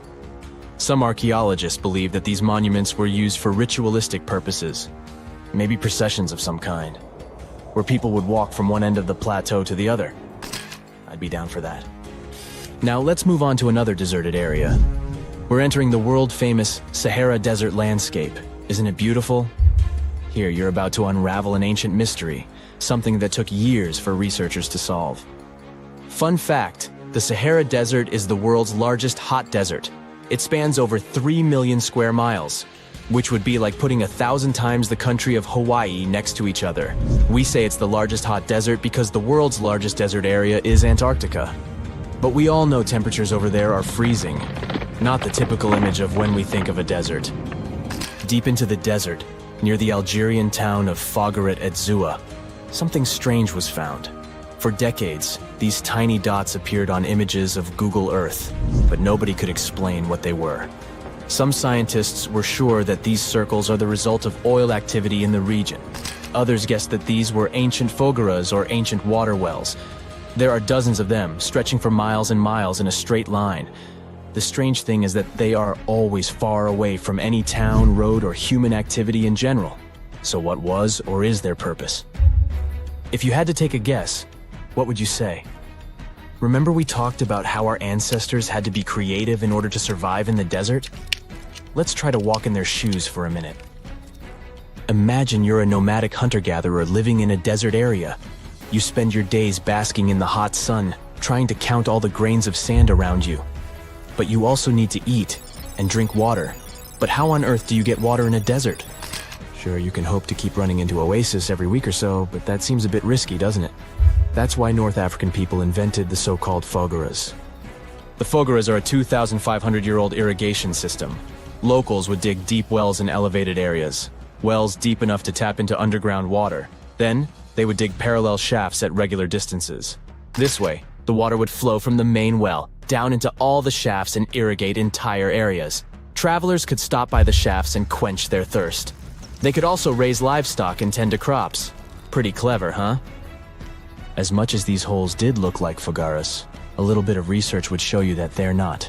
You see, these shafts were built in a line, and not in a circular shape like the ones we're looking at now. So maybe it has something to do with the second option? Maybe these desert holes were related to oil activity in the region? Let's have a look at the holes up close and personal. From Google Earth, they don't seem that big, but in real life, they are huge craters. The tip to uncovering what they are is hidden beneath the sand. If you were one of the researchers originally uncovering the truth behind this mystery, you would have found something unique hidden in the sand. Old dynamites and vintage sardine cans. Putting the pieces of the puzzle together, scientists found that these sardine cans were a model from the 1950s and 1960s. It seems that entire teams from that decade would camp out while they surveyed the area for oil. And what about the dynamites? These were used for seismic surveying. This is an old technique, used to identify if there is oil and gas beneath the Earth's surface. Still in North Africa, you find out about another desert mystery worth exploring. Near the city of Tiaret, southwest of Algeria's capital, one runs into 13 peculiar monuments. These structures are also called geysers, and yes, I am aware of how much that may sound like a Star Wars reference. They are pyramid-like in their shapes, and as far as scientists know, they were used as final resting places for the people who lived in the region. Can you guess who these were? Most likely the Berber nomads. And since we're talking about ancient stuff, they were probably built between the 4th and 7th centuries CE. Once scientists began to explore the insides of these monuments, they found they were pretty big inside. They found large underground vaults, chambers, and labyrinth-like corridors that gave way to over 20 compartments. It could take you up to 2 hours to walk around in them, and apparently our ancestors also used its walls to depict images of animals and hunting scenes. There's no definite proof of what these geysers were used for, though. This is so neat, huh? I'm sure that our world's desert is filled with many more mysterious things for us to unravel. I guess I'll see you next time so that we can continue our explorations. You're flying over the Sahara Desert in a small, light aircraft when you spot something truly weird. It seems to belong to a very different part of the world, the ocean. But what ocean can be huge enough for this monstrous sea star to dwell there? You descend and realize that it's not a sea star. It's a towering dune with a pretty unique shape, and it's not alone. From afar, these magnificent sand structures look a bit like pyramids. They have pointed tops and radiating arms. Called star dunes, they're the most complex and largest desert dunes in the world. They're the tallest of their kind, but that's not the coolest thing about them. Researchers have found similar formations on Mars and even on one of Saturn's moons, Titan. Star dunes aren't super rare, but they're especially widespread in southeastern Morocco near the border with Algeria. That's where you're flying at the moment, and the breathtaking dune you're marveling at is Lella Lalia, probably the most famous of them all, a giant 330 feet tall. Scientists believe that it formed in less than 1,000 years.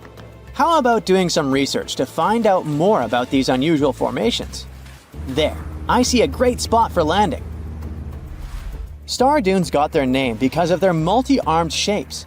They form in areas where winds change direction throughout the year. But even though you can find them in different places on our planet, there is just one confirmed star dune in the rock record, the collective record of Earth's development reflected in preserved rocks. The star dune in question is in Scotland, and it's ancient, from about 250 million years ago. That's all we know about super old star dunes. Probably because we don't know what to look for to identify one. Another problem: star dunes often form in remote locations, which makes them extremely difficult to study. Imagine reaching the nearest settlement, then somehow traveling who knows how many miles to the dune itself, and then slogging up several hundred feet of shifting sand. I'll pass. But you can go since you've already landed, and the dune is right here in front of you. Currently, you're in a dune field called Erg Shabi. Lucky for you, this area has long become a popular tourist stop. Look, in the distance, there are hotels and even a good road. Scientists who examined Lella Lalia before you used ground-penetrating radar to find out more about the sand formation. This equipment can detect the tiniest differences in sand grain sizes and water content under the surface of the dune. That's how you can create a picture of its interior layers. Look out! Phew, it was a close call. See this trench?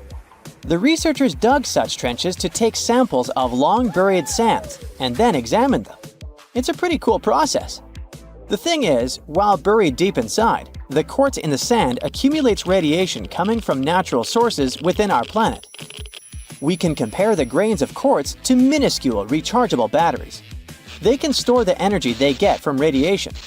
When researchers bring them to the laboratory, they can make the grains release that energy, which comes out in the form of light. Scientists can measure the brightness and say when the sand enjoyed sunlight for the last time.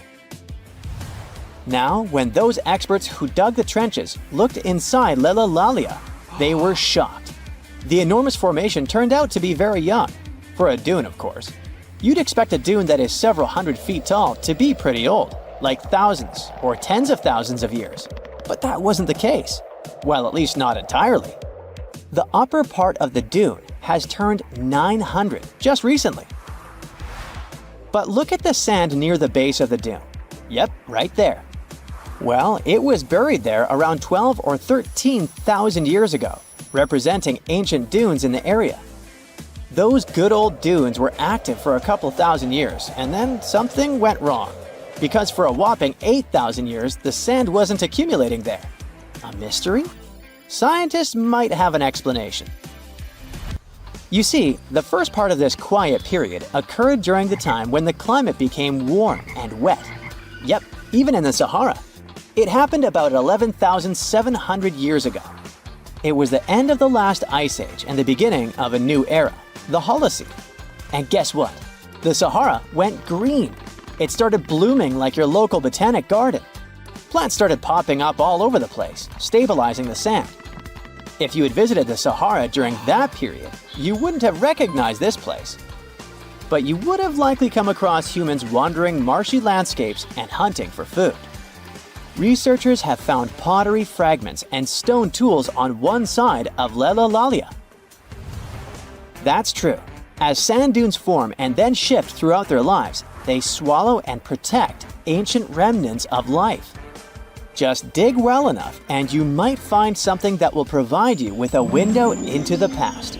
It can be ancient fossils, anything from fossilized shells and corals to prehistoric plants.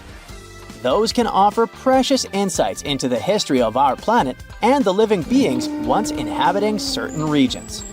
Now, it might come as a shock, but in the Sahara Desert, scientists have uncovered well-preserved marine reptiles and fossilized fish within the layers of those ancient sand dunes.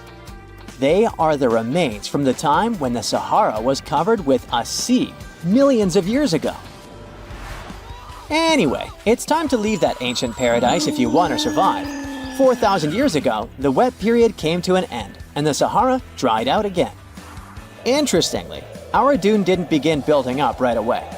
For some time, sand probably blew through but didn't accumulate. Or the dune could have started growing in a different location. And it's a valid theory since scientists have discovered recently that Lelalalia shifts around 1.6 feet every year. It also accumulates about 6,400 tons of sand every year. Now, if you've been inspired by your dune trip and are now eager to explore more of them, I've got some unpleasant news for you. Unfortunately, although there might be star dunes locked in sandstones around the globe, they're super tricky to detect. The problem is, dunes are huge, but they lack a single distinguishing feature. So you'd really need large exposed beds of rock if you want to get a wide enough view to identify a star dune. On the bright side, there surely are places where it might be possible to do such research, but you should be ready to know that it might be just a set of various features that look like other dunes. But if you combine them, you'll say, it's likely to be a star dune. Comment below if you'd like to go on a trip in search of a star dune. Meanwhile, we'll continue our journey. You decide to have some rest and start climbing down the side of the dune. That's when you begin hearing it. Terrible, haunting sounds. Are there ghosts nearby? Worry not, you're safe. You might have heard of a phenomenon called singing sands. As you walk down some sandy slopes, you disturb the grains of sand. They rub against each other, producing friction that creates those eerie melodies.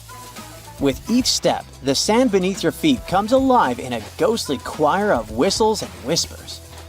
The sounds range from low hums to loud, high-pitched wails, as if an otherworldly symphony is echoing through the dunes. But of course, scientists have their own very practical explanation, attributing this phenomenon to the right atmospheric conditions combined with the unique size, shape, and moisture content of the grains. Now you've almost made it all the way to the bottom of the dune, but beware of slip faces.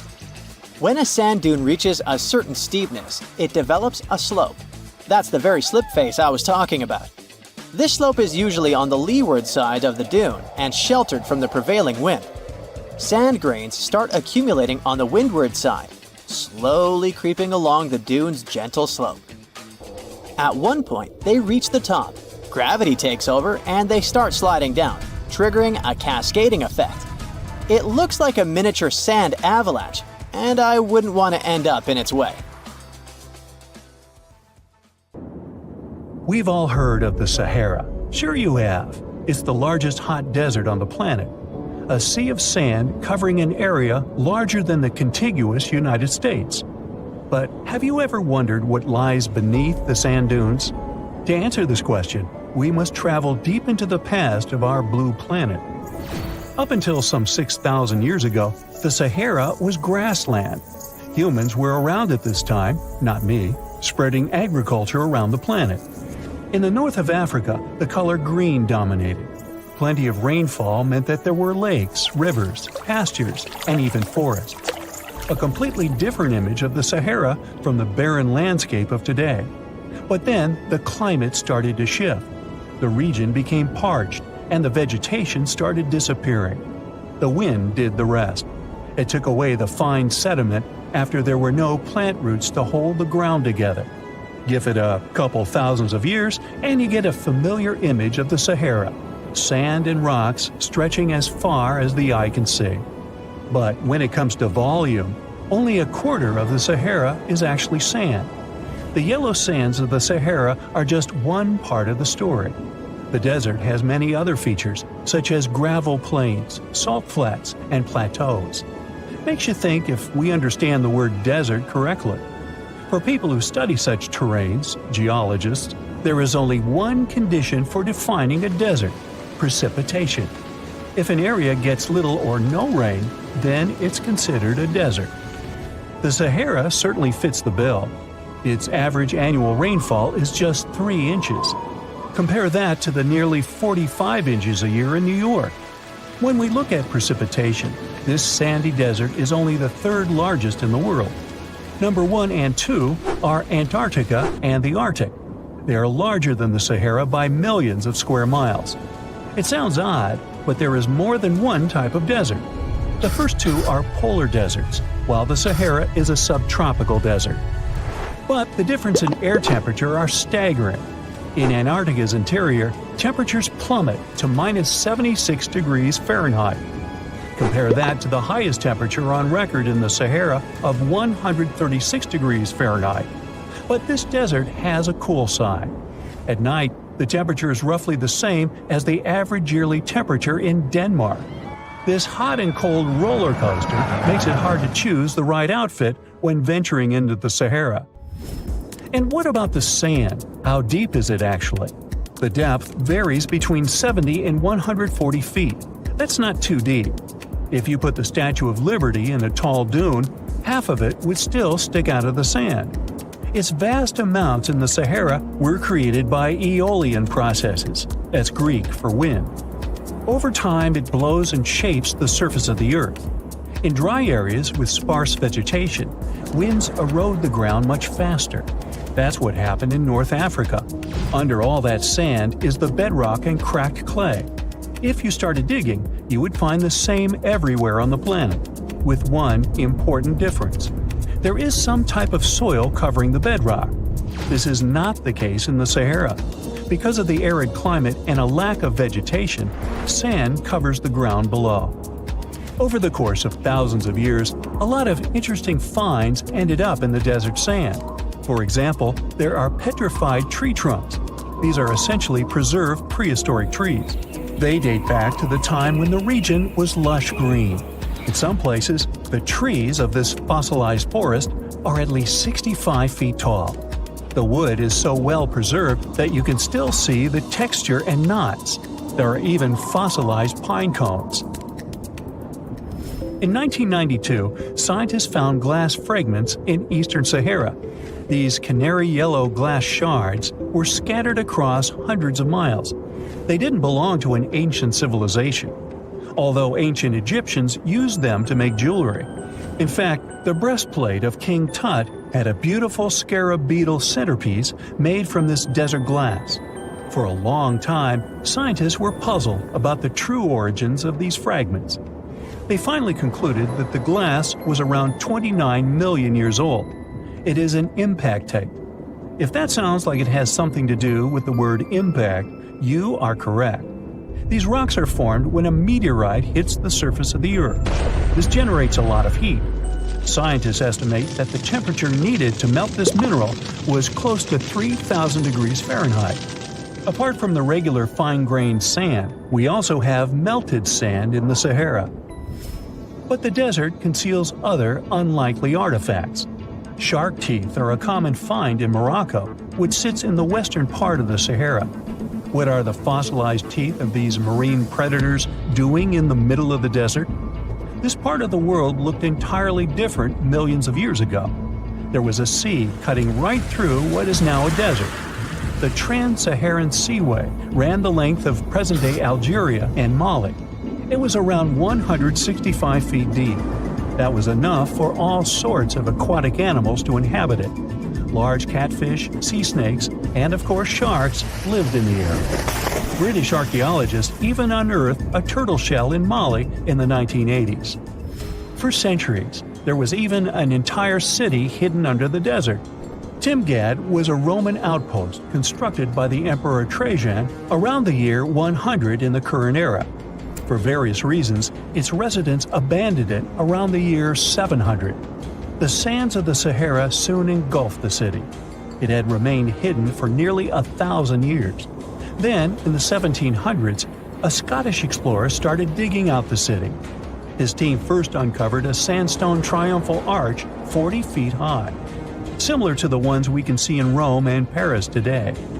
An amphitheater soon popped out of the sand, and it was followed by well-preserved statues of Roman emperors. The Scotsman's find was so impressive that no one believed him at first. It took 2 more centuries for archaeologists to fully excavate the city during the 1950s. The site covers a surface as large as 10 polo fields. The ruins reveal the full mastery of Roman city planning. All the streets meet at a right angle in what is known as an orthogonal grid. You can find the same layout in modern cities such as New York. Historians estimate that during its heyday, 10,000 people called Timgad home. Different nationalities lived here, from Romans to people of African descent. Today, more than 2.5 million people live in and around the Sahara. They are spread across 11 countries in total, and their living space is growing. The desert is 10% larger than it was just a century ago. This process doesn't involve sand pouring out of the Sahara. The ecosystems on the edges of the desert simply change over time. The wind blows the soil away and vegetation dwindles. The perfect conditions for the formation of a desert landscape. These changes are happening in the Sahel, a region south of the Sahara Desert. That's why the African countries have recently come together for a project called the Great Green Wall. The primary goal is to stop the desertification of the Sahel and hold back the sands of the Sahara. Their plan is ambitious and involves planting a wall of trees from the west to the east of the African continent. The proposed forest is not only going to be long, but wide as well. The Sahara and the Sahel share a historic bond. Since antiquity, camel caravans have been making the journey from Africa's Mediterranean coast in the north to the savannas in the south. The golden age of this trade kicked off in the 9th century. The perilous journey took several months to complete. The route was 2.5 times longer than the length of the Grand Canyon. Explorers still find evidence of these ancient caravans hidden away under the sands of the Sahara. You find yourself in Africa, land of unique wildlife, home to a great variety of cultures and languages, and, first and foremost, host to the world's largest hot desert, the Sahara. It's daytime, and you are thirsty for some water and shade. You've been walking for days, trying to find one of those precious-looking oases. You feel you're near, but the horizon just keeps stretching and stretching. Your mind is tired, and your body is feeling all the heat. It's like you've eaten a full plate of hot pepper and then some more, judging by how much you're sweating. And when I say hot, think 100 degrees Fahrenheit hot, on average. No wonder this is happening. After all, you find yourself in the world's biggest hot desert. Now I say hot desert since the biggest deserted landscapes are actually the cold ones, located in Antarctica and the Arctic. I see Antarctica's frozen desert is more or less the size of 1 million LAXs. Yep, the Los Angeles International Airport. The Arctic desert is just a bit smaller than that. Now, in case you don't know, the Sahara Desert is located in northern Africa, stretching from the Atlantic Ocean all the way over to the Red Sea. It occupies an area large enough to place approximately 100,000 Disney World theme parks side by side. According to scientists, its boundaries are expanding. Deserts usually form in the subtropics because of what's called Hadley circulation. The air rises at the equator and descends into the subtropics. This circulation of air has a drying effect, which helps the formation of desert landscapes. Since the 1920s, the Sahara is considered to have expanded by over 10%. How is this happening? Well, let's start from the beginning. You probably know the Sahara Desert as one of the most inhospitable places on Earth today. Just FYI, for a place to be considered a desert, it has to receive less than 4 inches of rain per year. Due to the very small precipitation index, deserts are usually dry and arid places. There is little humidity in the air, and daytime temperatures can go as high as 130 degrees Fahrenheit. Usually, there isn't that much animal and plant life because of the lack of water. But in the Sahara's case, it wasn't always like that. It may be difficult to imagine northern Africa without the tons of sand it has today. But about 20,000 years ago, the Sahara was actually one big oasis. Recent discoveries show clear evidence of what the scientists now call the Green Sahara. In the mid-1800s, a German explorer crossing the Sahara encountered some paintings and engravings that nomad artists had left behind. What he saw in those paintings looked nothing like his actual surroundings.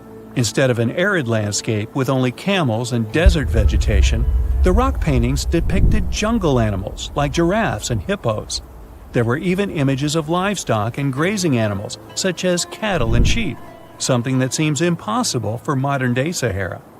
Artists usually draw what they see around them, so this finding really intrigued the German explorer. The drawings were so detailed that the artists must have had close contact with those animals. You can find this rock art spread out in the northern part of the African continent, from western Sahara to Saudi Arabia. Geologists soon took a keen interest in this and found the first clues to what this could mean. They have been able to confirm that, in fact, northern Africa was once much wetter. They found evidence from nearby deep-sea sediment off the coast of Mauritania. Sampled cores of underwater sand and mud, known as Saharan dust flux, show geologists that, indeed, a green Sahara was possible. The more dust is blowing off of the desert and into the bottom of the ocean, the drier the climate in the region. The sediment cores show that there was much less dust, only half as much, coming off northern Africa during the humid period. This period has to do with Earth's natural cycles. Normally, the Earth rotates at a tilt of 23.5 degrees, but this angle is not consistent and changes over time. Earth's tilt is responsible for the amount of sunlight each hemisphere receives.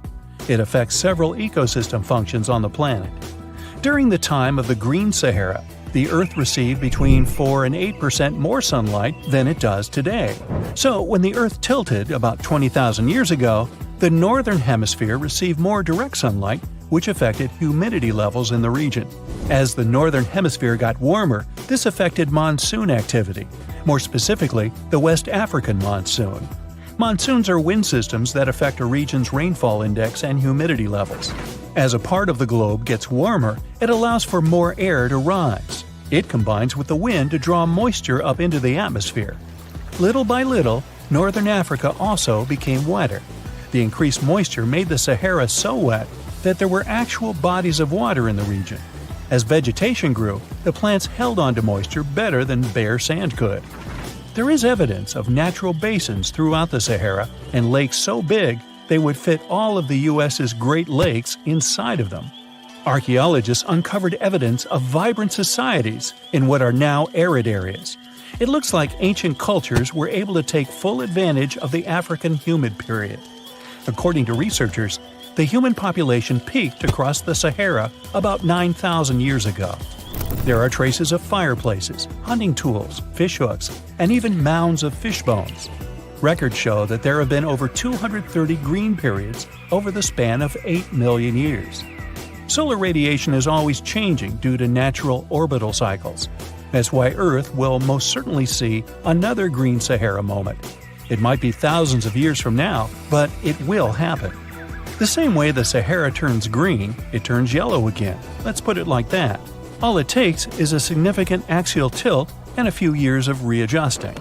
However, another phenomenon is calling the attention of scientists now. Recent studies by the National Science Foundation from the University of Maryland show the Sahara has expanded 10% over the past 90 years. This phenomenon is called desertification, which literally means fertile land turning into desert land.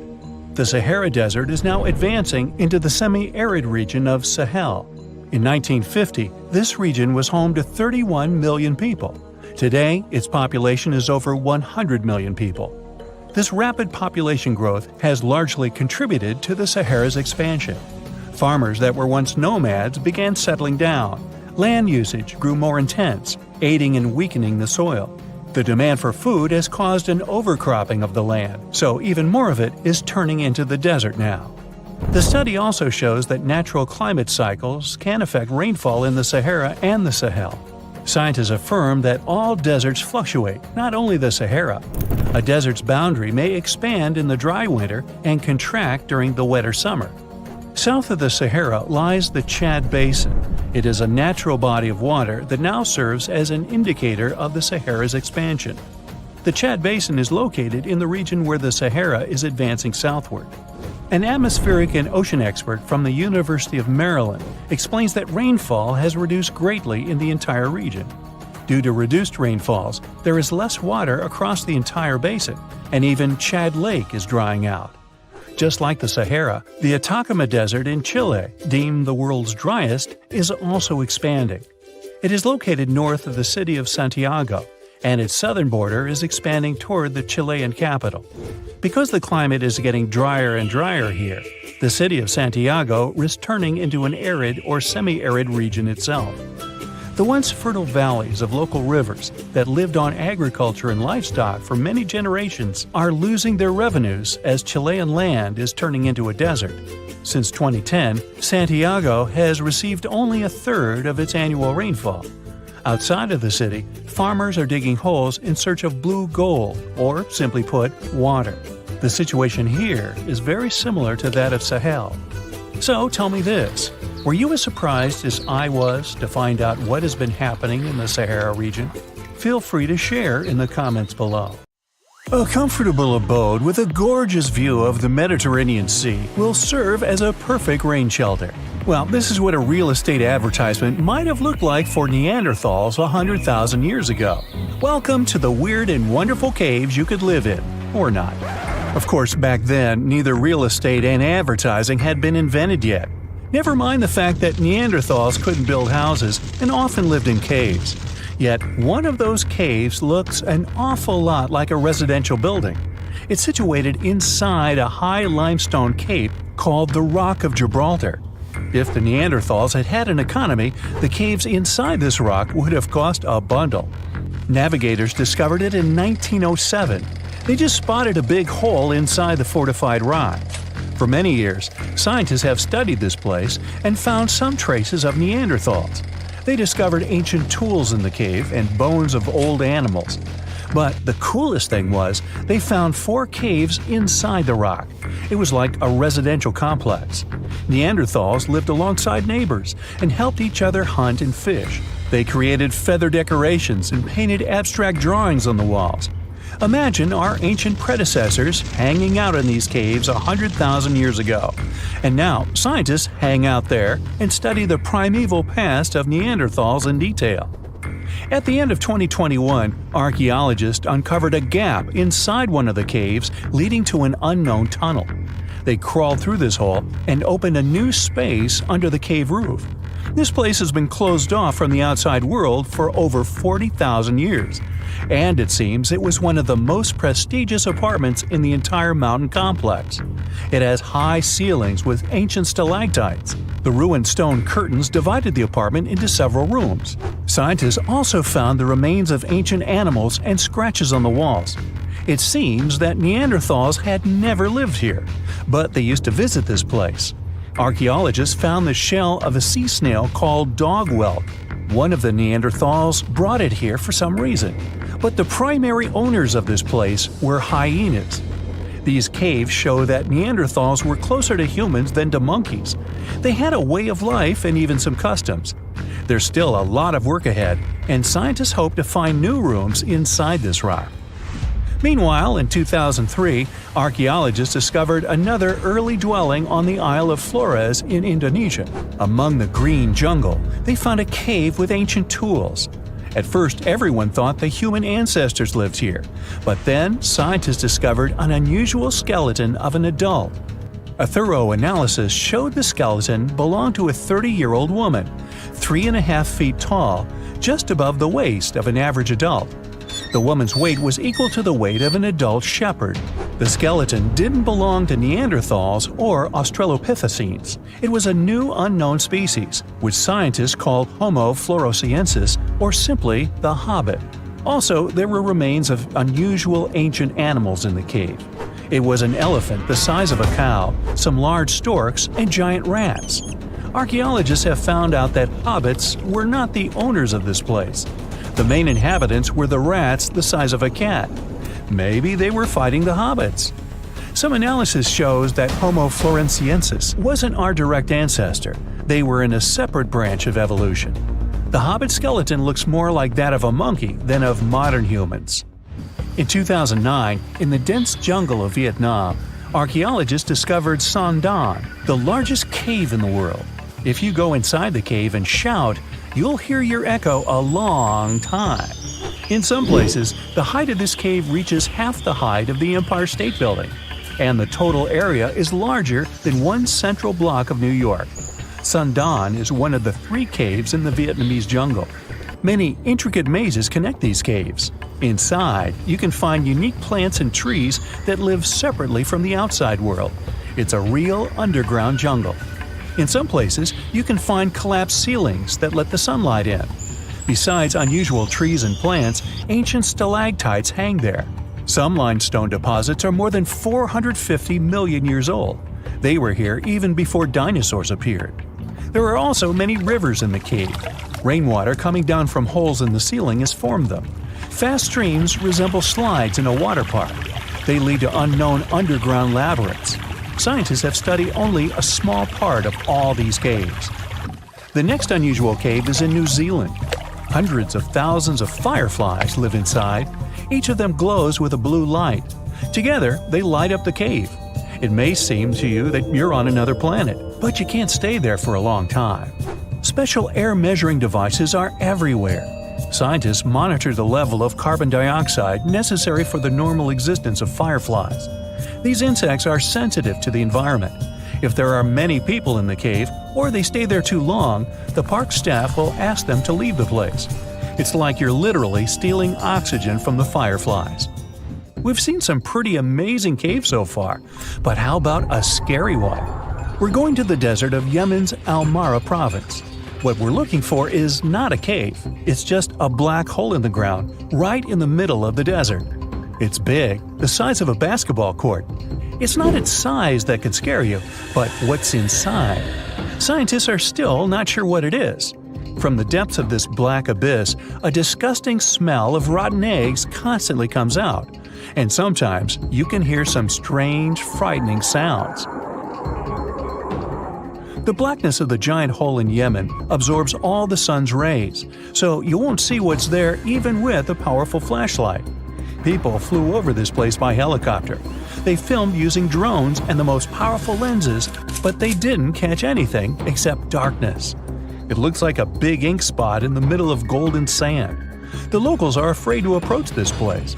They believe the cave leads to another dimension where evil creatures live. At the moment, the giant hole in Yemen is one of the most poorly studied and mysterious phenomenon of nature. How did it appear? How old is it? Where does it lead? Scientists are trying to find the answers to these questions.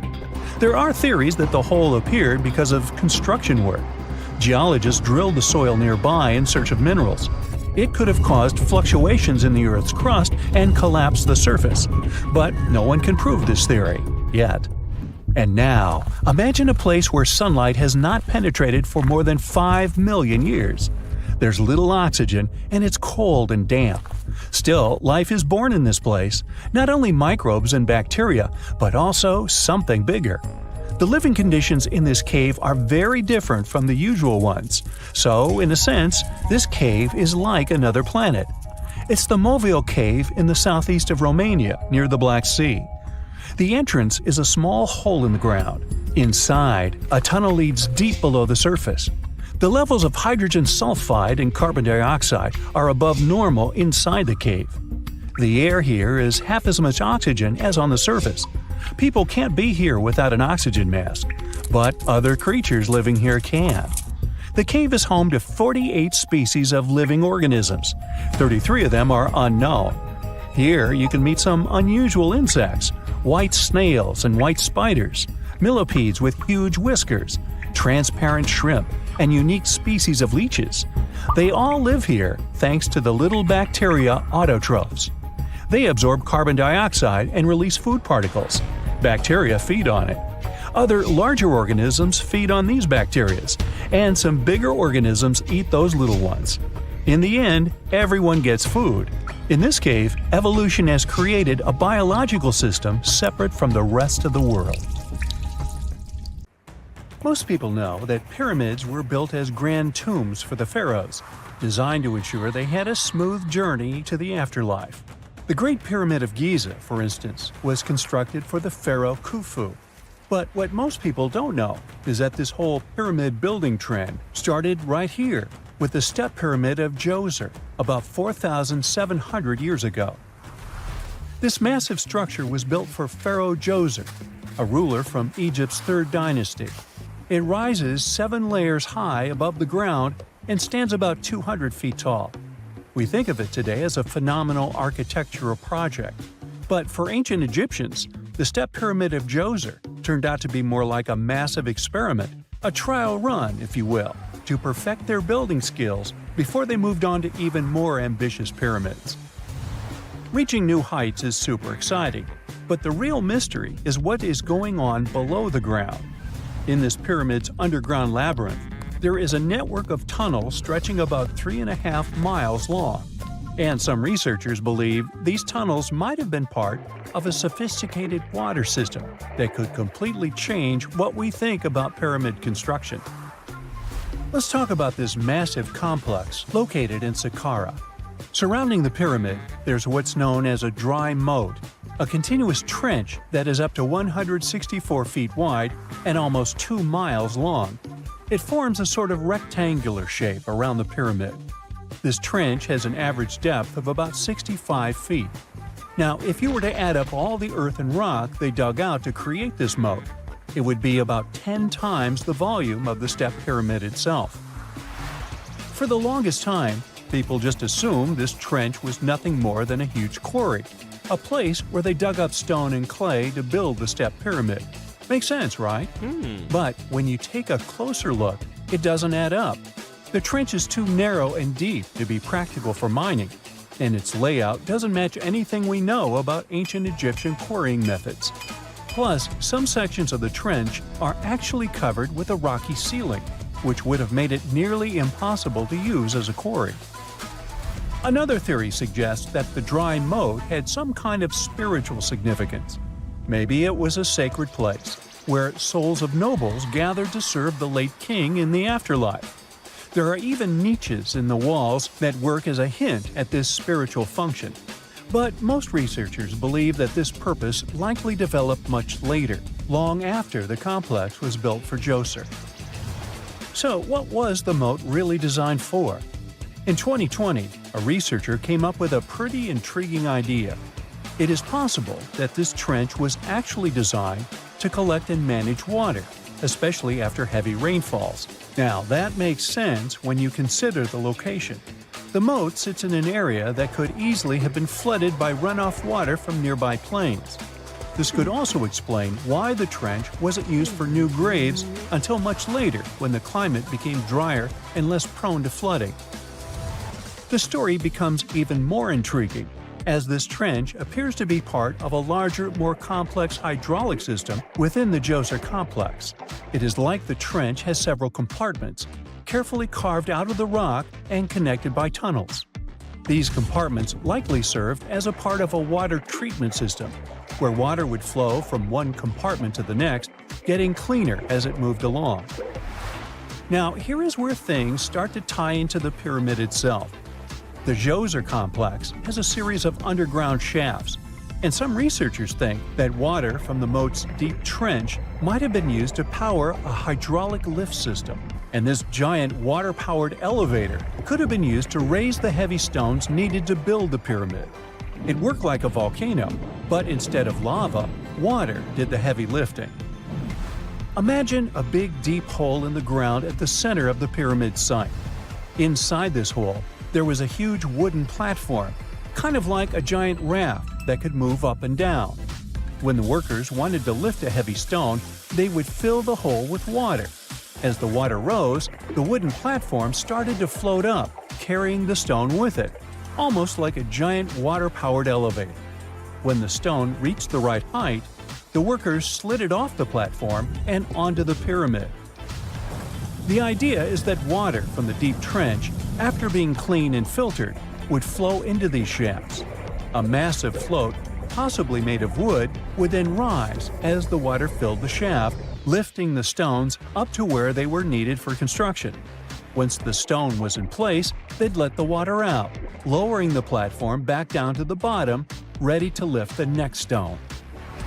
This fancy hydraulic lift system could have been a game changer, making the whole building process a lot faster and more efficient without using a lot of workforce. It is like the ancient Egyptians were already embracing the whole idea of work smarter, not harder. But of course, not everyone is on board with this theory. Some experts argue that the area where the step pyramid of Djoser was built couldn't have held enough water from occasional rains to maintain such a fancy hydraulic system. The main theory suggests that, in the past, there might have been some kind of lake nearby that would have filled up after a period of rain, and this lake could have supplied water to the complex's hydraulic system. But there is no mention of such a lake in any ancient Egyptian writings, so it might be more of a what-if situation than a reality. And then there's the issue of the hard work itself. Remember when I said this method could have allowed the ancient builders to raise stones with far less effort? Well, that might not be entirely true. According to some experts, just building this hydraulic device would have required a lot more heavy work than simply moving the stone blocks using good old-fashioned manpower. And let's not forget, the step pyramid of Djoser is like a baby pyramid compared to those that came later. The stones used for Djoser's pyramid weighed, on average, about 660 pounds each, which is nothing compared to the more than 2.5-ton blocks used later for the pyramid of Chephren. If this cool water lift theory gets completely ruled out, we still need to explain how this pyramid was built in the first place. To answer that, we need to rewind a bit and talk about the original plans. See, before Djoser's tomb became a pyramid, the idea was to construct a simple mastaba. This type of tomb was pretty common in earlier periods, a flat-roofed, rectangular structure with sloping sides. But after the original mastaba was finished, they decided to expand it a bit by adding more layers on top. And then they added even more layers, until the construction reached 6 distinctive steps, each one smaller than the previous. And they probably did all this by raising those heavy stones using ramps, not a water-powered elevator. There is still so much we don't know about the step pyramid of Djoser. More research is definitely needed to fully understand how this system worked, or if it even existed at all. But the idea of using water to help build the pyramid adds a whole new layer to our understanding of ancient Egyptian engineering. It's a powerful reminder of just how clever and resourceful those builders were, using the natural landscape and the power of water to create one of the most iconic monuments in history. There are countless doors all over the world that haven't been opened for decades, and even centuries. The question is why? It seems that nowadays you can open any door you want. The truth is that some doors were sealed for a grave reason. And so far, nobody has found out what treasures and mysteries they hide. Here are 4 doors that keep their secrets all too well. The Taj Mahal. First up, we've got the Taj Mahal in India, one of the most romantic places in the world. Shah Jahan commissioned it in 1631 and dedicated it to his 3rd wife, who he loved like crazy. They were married for 19 years and had a whopping 14 kids together. But unfortunately, she passed away while giving birth to their last baby. Shah Jahan was heartbroken and decided to build an epic tomb to remember her by. The construction took a whopping 20 years to finish. The building has quite an interesting layout. The design is super unusual with these 4 massive 130-foot tall minarets that stand on the corners of a huge platform. They're not just there for looks. Back in the 17th century, architects were having some serious issues with buildings collapsing under their own weight. So, the chief architect of the Taj Mahal made sure to place those minarets as far away from the tomb as possible. And he even tilted them in a way so that if they did fall, they wouldn't wreck the rest of the Taj Mahal. Talk about planning ahead. The Taj Mahal is hiding some crazy secrets. There are sealed rooms all over the place that nobody is allowed to enter. And if you check out photos of the building from the riverside, you can spot 2 basements. But guess what? They're sealed up too. Nobody knows what's inside or why they've been locked up since the time of Shah Jahan. Apparently, there's a good reason why those rooms are off limits. Some researchers think that they were built using marble, which turns into a different substance called calcium carbonate if it's exposed to carbon dioxide. And when that happens, little bits of marble start chipping off like crazy. To make matters worse, there's no air flowing into these rooms. That means that if too much CO2 builds up in the basement, the 4 minarets could collapse. But wait, there's more. Some people think that the body of Shah Jahan's wife can be found in one of these sealed-up rooms in pristine condition. Why not? Who knows what the mysterious rooms might keep? The Great Sphinx of Giza. The Great Sphinx of Giza is shrouded in mystery. It's not just the largest monolith statue in the world, but it's also a hybrid creature with a woman's head and a lion's body that originates from Egyptian and Greek mythology. It's also very ancient. It's estimated to be around 4,500 years old. The construction of this marvel took about 3 years and required 100 workers, who were not slaves and were treated with delicacies like sheep and goat meat. It is also thought that it used to be much more massive than it is now. Archaeologists found huge stone blocks and abandoned toolkits near the site. However, the real secrets of the Sphinx lie underground, near its paws. A group of scientists used a seismograph to detect 2 hidden chambers beneath the Sphinx's paws. Some people think that these rooms might be the legendary Hall of Records, which holds ancient scrolls revealing the secrets of the universe. I mean, that's way cooler than any library I've ever been to. Rumor has it that the Egyptians even had info on Atlantis stashed down there, which is like a super old version of a conspiracy theory. Unfortunately, we can't go on an adventure to check it out just yet. The chambers presumably have 2 entrances, but both remain sealed. The researchers haven't yet received the green light to check out their theory. Let's hope they won't keep us in suspense forever. Sri Padmanabhaswamy Temple. This temple is located in the beautiful state of Kerala in India. This temple is famous for more than just its breathtaking beauty. Underneath the temple there are 6 vaults, creatively named A, B, C, D, E, and F. The enormous iron doors to these chambers add to the mystery of what's behind them. A few years back, the authorities decided to open these vaults to the world, but it wasn't an easy task. You can't just open the doors and enter the vaults. It required a lot of work. It took them a while, but finally, in 2011, they opened 5 of the 6 chambers. And guess what they found? Tons of treasure. Bags of gold, precious gemstones, and priceless diamond jewelry. The estimated worth of everything found in the vaults is a whopping $1 trillion. It's like the temple was the real-life inspiration for Aladdin's Cave of Wonders. But wait, I said 5 of the 6. What happened to the last one? Vault B has remained closed, but not for lack of trying. They simply didn't manage to open it. There is even a belief that it's fatally cursed. Legend says that only a saint or sage can break the curse by chanting a specific mantra. But no one has been able to do this yet, presumably because we don't have saints or sages at our disposal. There is also rumor that in the 30s some temple invaders tried to enter Vault B to do some good old looting. But they never reached their target. Apparently terrible snakes materialized out of nowhere and chased the gang away. But of course, this is just an urban legend, and there is not proof of that.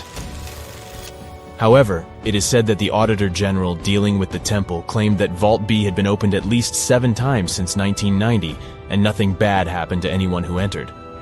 Who knows? Maybe we should send Indiana Jones to check it out. The First Emperor's Tomb. Deep under a hill, completely undisturbed and surrounded by dangerous traps, lies an ancient 2,000-year-old tomb. It belongs to Qin Shi Huang, the first emperor of China. He was born in the Qin state and became king when he was just a boy. But when he grew up and gained full power, he united the warring states ancient China was divided into by conquering them. After that, he created the Qin dynasty. When he died in 210 BCE, they buried him deep underground in a massive tomb. And when I say massive, I mean massive! Back in 1974, some farmers in Xi'an, China, stumbled upon something strange while digging a well, a huge terracotta soldier. This discovery led to an extensive archaeological dig that has continued for over 40 years, revealing a collection of thousands of clay soldiers. The unique thing about these soldiers is that each one has its own unique features, from hairstyles to facial expressions.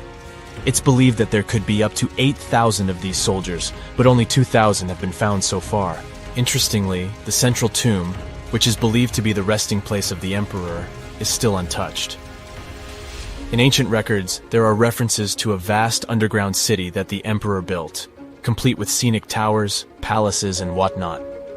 Sima Qian, a Han Dynasty historian, wrote that the tomb was adorned with treasures and had space for hundreds of officials, but the lack of technology to properly examine the site is what's holding things up. Qin Shi Huang was surrounded by liquid mercury in his tomb, with 2 of the streams representing the major rivers of China, Yellow River and Yangtze. The ancient Chinese believed that mercury could provide immortality, but it could have also caused the emperor's death since he regularly took mercury pills to prolong his life. The dangerous levels of mercury contamination in the soil near the tomb are the main reason why scientists are reluctant to explore it. It could be very dangerous both for people and for the environment. Now, if I had to choose which door to open, I'd probably go for the one that doesn't lead to a tomb surrounded by poisonous mercury. Call me crazy, but I'd like to avoid any potential health hazards. And now we're off to almost 5,000 years ago.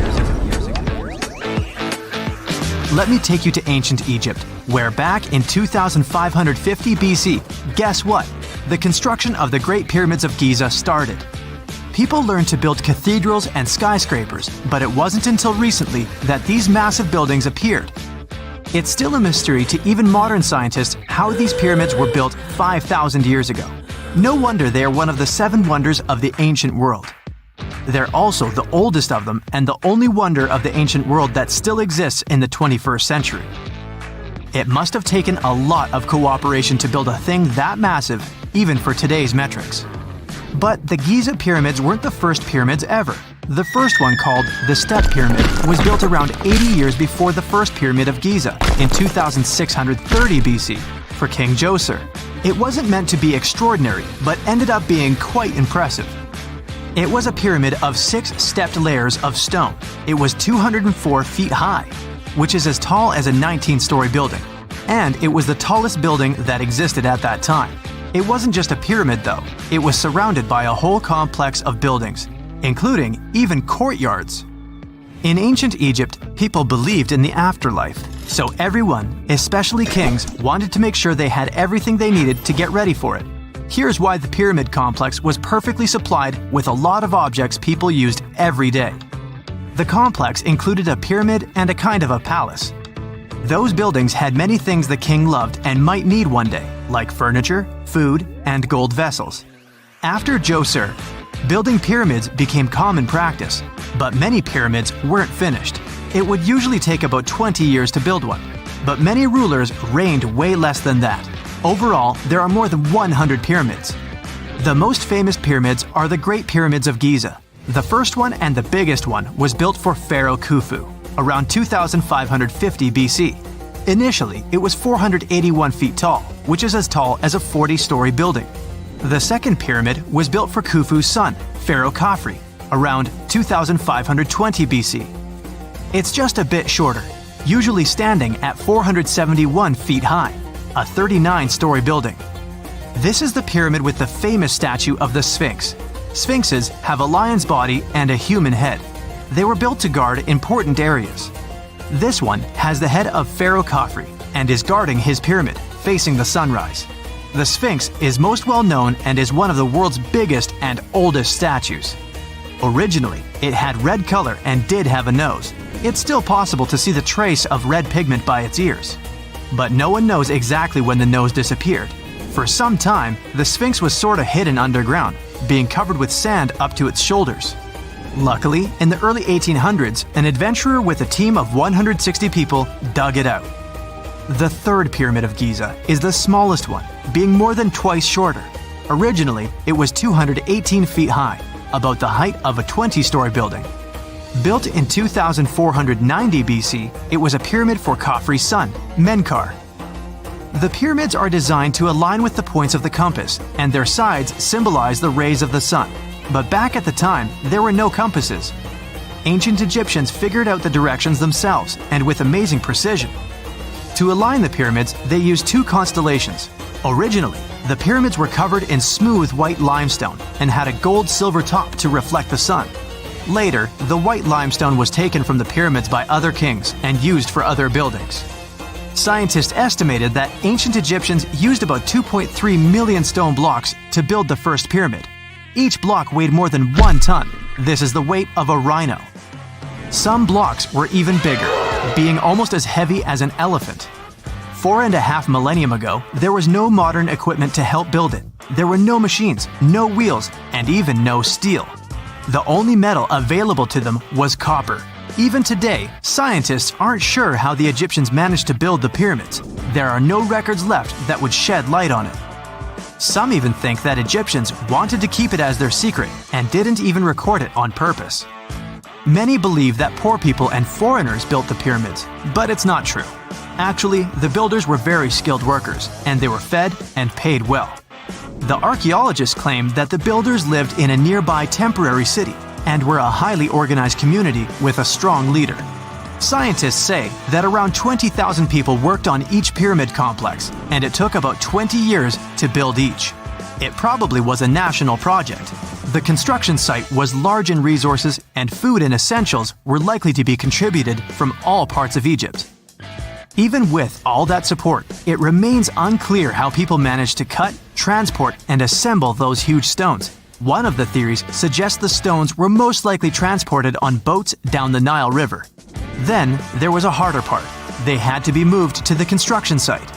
For that, they probably used wooden sleds. It wasn't very hard to pull them because the sand mixed with the right amount of water was pretty slick. And 10 people could move a sled even with a rock weighing 1 ton pretty easily. Finally, one last problem. The stones had to be lifted and put into place. Archaeologists have discovered the remains of the ramps system that dates back to when the pyramids were built. Most likely, the Egyptians designed a unique system to move and pull huge stone blocks, but no one knows what it looked like exactly. The most common opinion is that there were several ramps around the pyramid to help move the blocks. The ramp was growing with the pyramid getting higher. They suppose people were walking up the stairs, pulling the stone on the wooden sled up in the middle on the sandy ramp. But this is just one of the options. Others say that the ramps were going around the pyramid. Some say the ramps were inside the pyramid. But we'll never know for sure, and it'll forever remain a mystery, just like the ancient Egyptians wanted. Surprisingly, there's not much inside the pyramids. Most of it is just solid stone with very little open space. But let's take a quick look inside the biggest of the pyramids of Giza.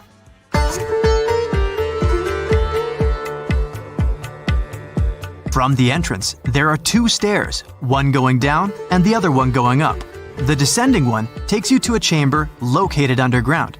That's where the pharaohs are, but not in this pyramid because Khufu wanted to stay higher. The underground room is partly unfinished. The room with Khufu's sarcophagus is called the King's Chamber. It's upstairs and then through the tall and long Grand Gallery. Below the King's Chamber, there's a room called the Queen's Chamber. There are no queens though, and no one is sure why the room is called this. Unfortunately, none of these have any hieroglyphs on the wall. They're just bare. If you want to see them, you should go to the other rooms that are decorated. Those pieces of art are depictions of ancient Egypt's culture and daily life. The texts allow researchers to study their language and grammar. Sadly, the treasures that once were here in the pyramid are long stolen.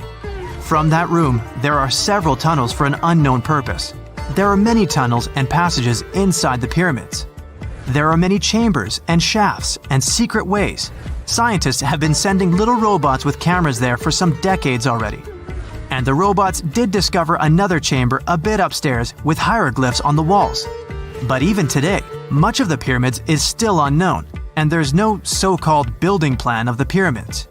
Egyptians did create a mystery no one can crack for 4,500 years already. Scientists recently started to X-ray the pyramid to learn what's inside it without entering it and its narrow, mysterious tunnels. You find yourself at a food fair in Iceland when you see it for the first time.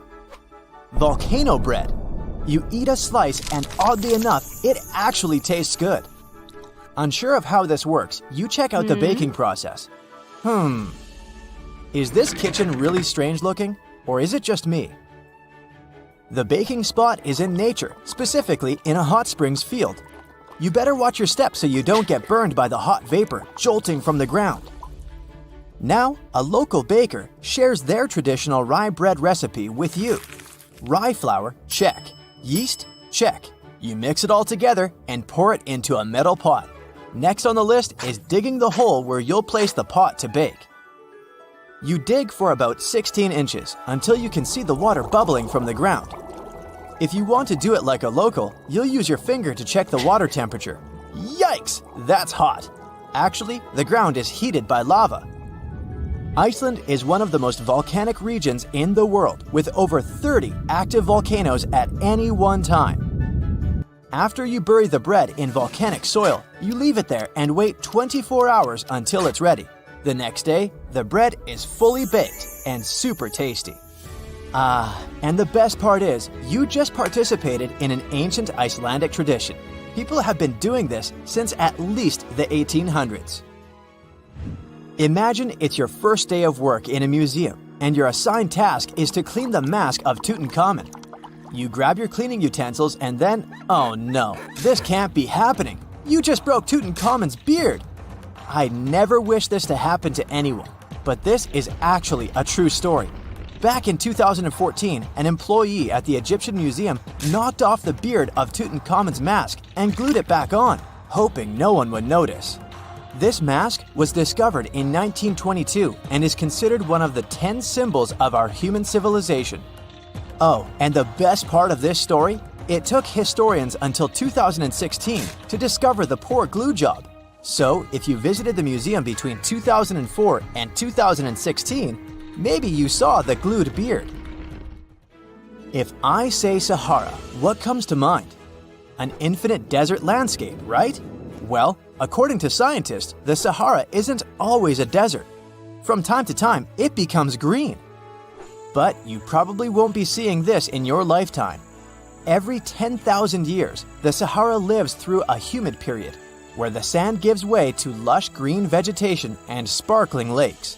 This happens due to a tilt in the Earth's axis, which affects different weather patterns around the globe. Can you imagine the Sphinx surrounded by rainforest? It's mind-blowing. And speaking of the Sahara, say you traveled back to 1800 BCE.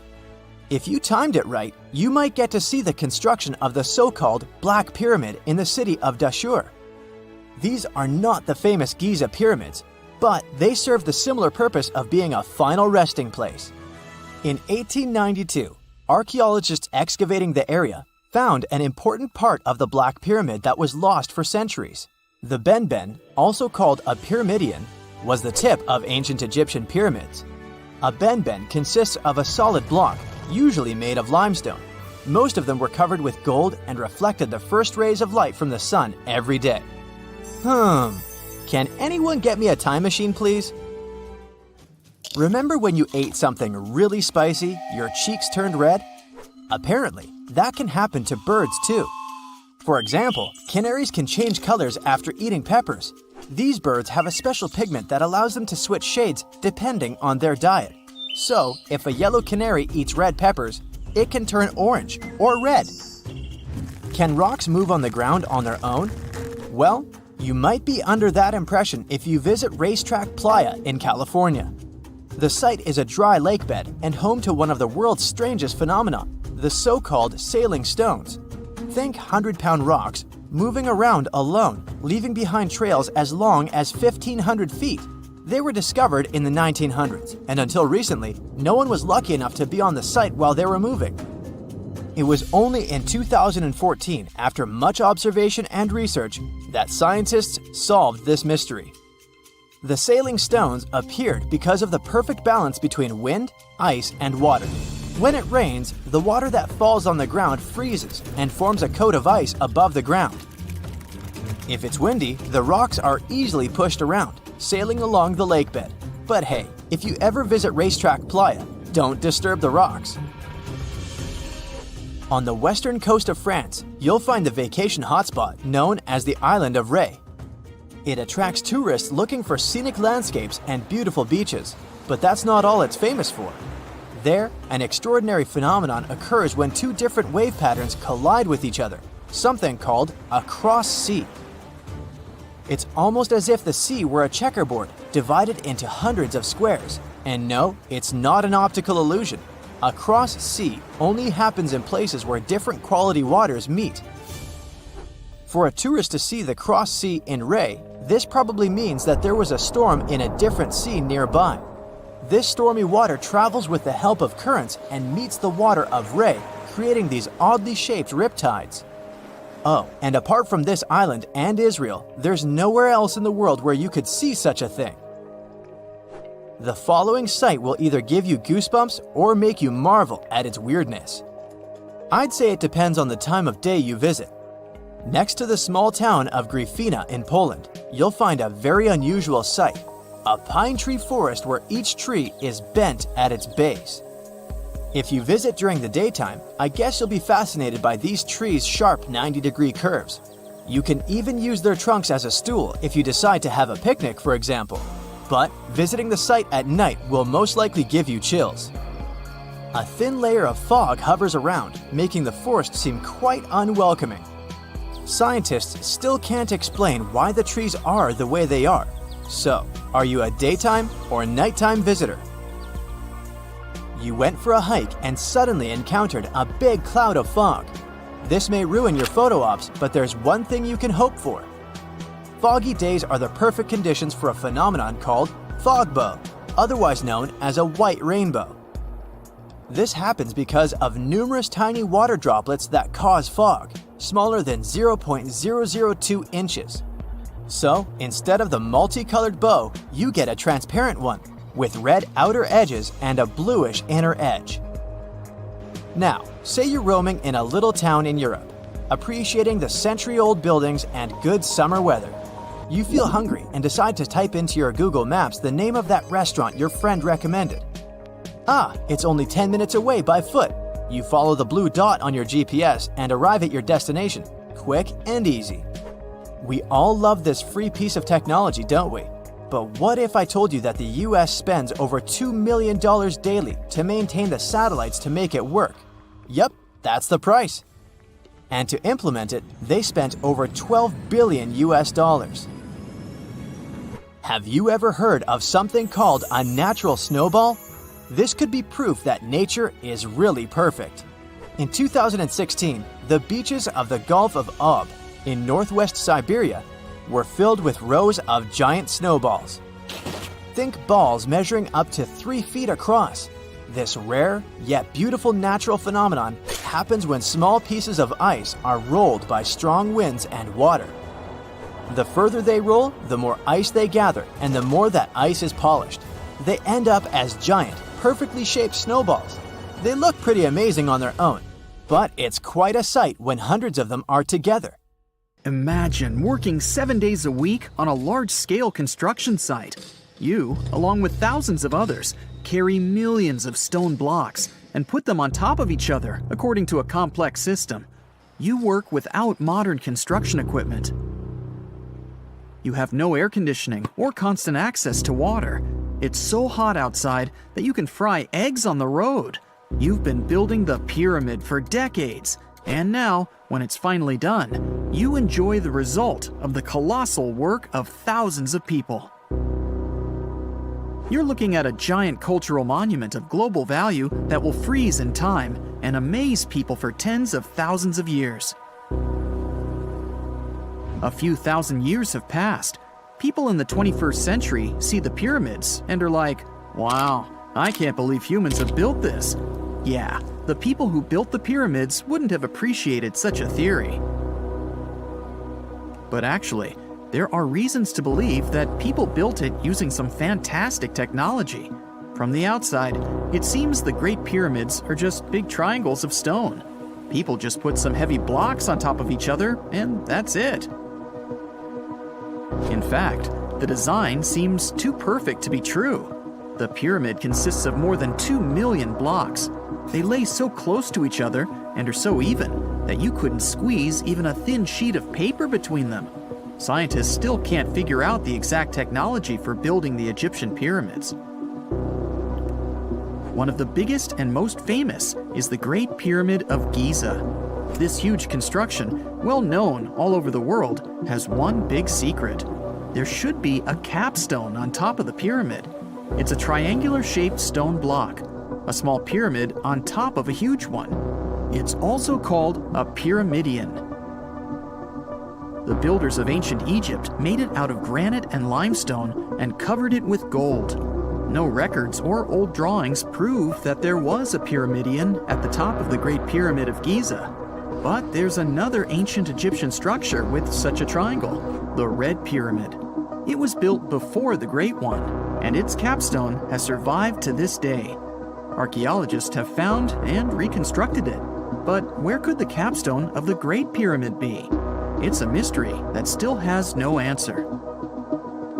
Some are sure that some thieves have stolen it from the top.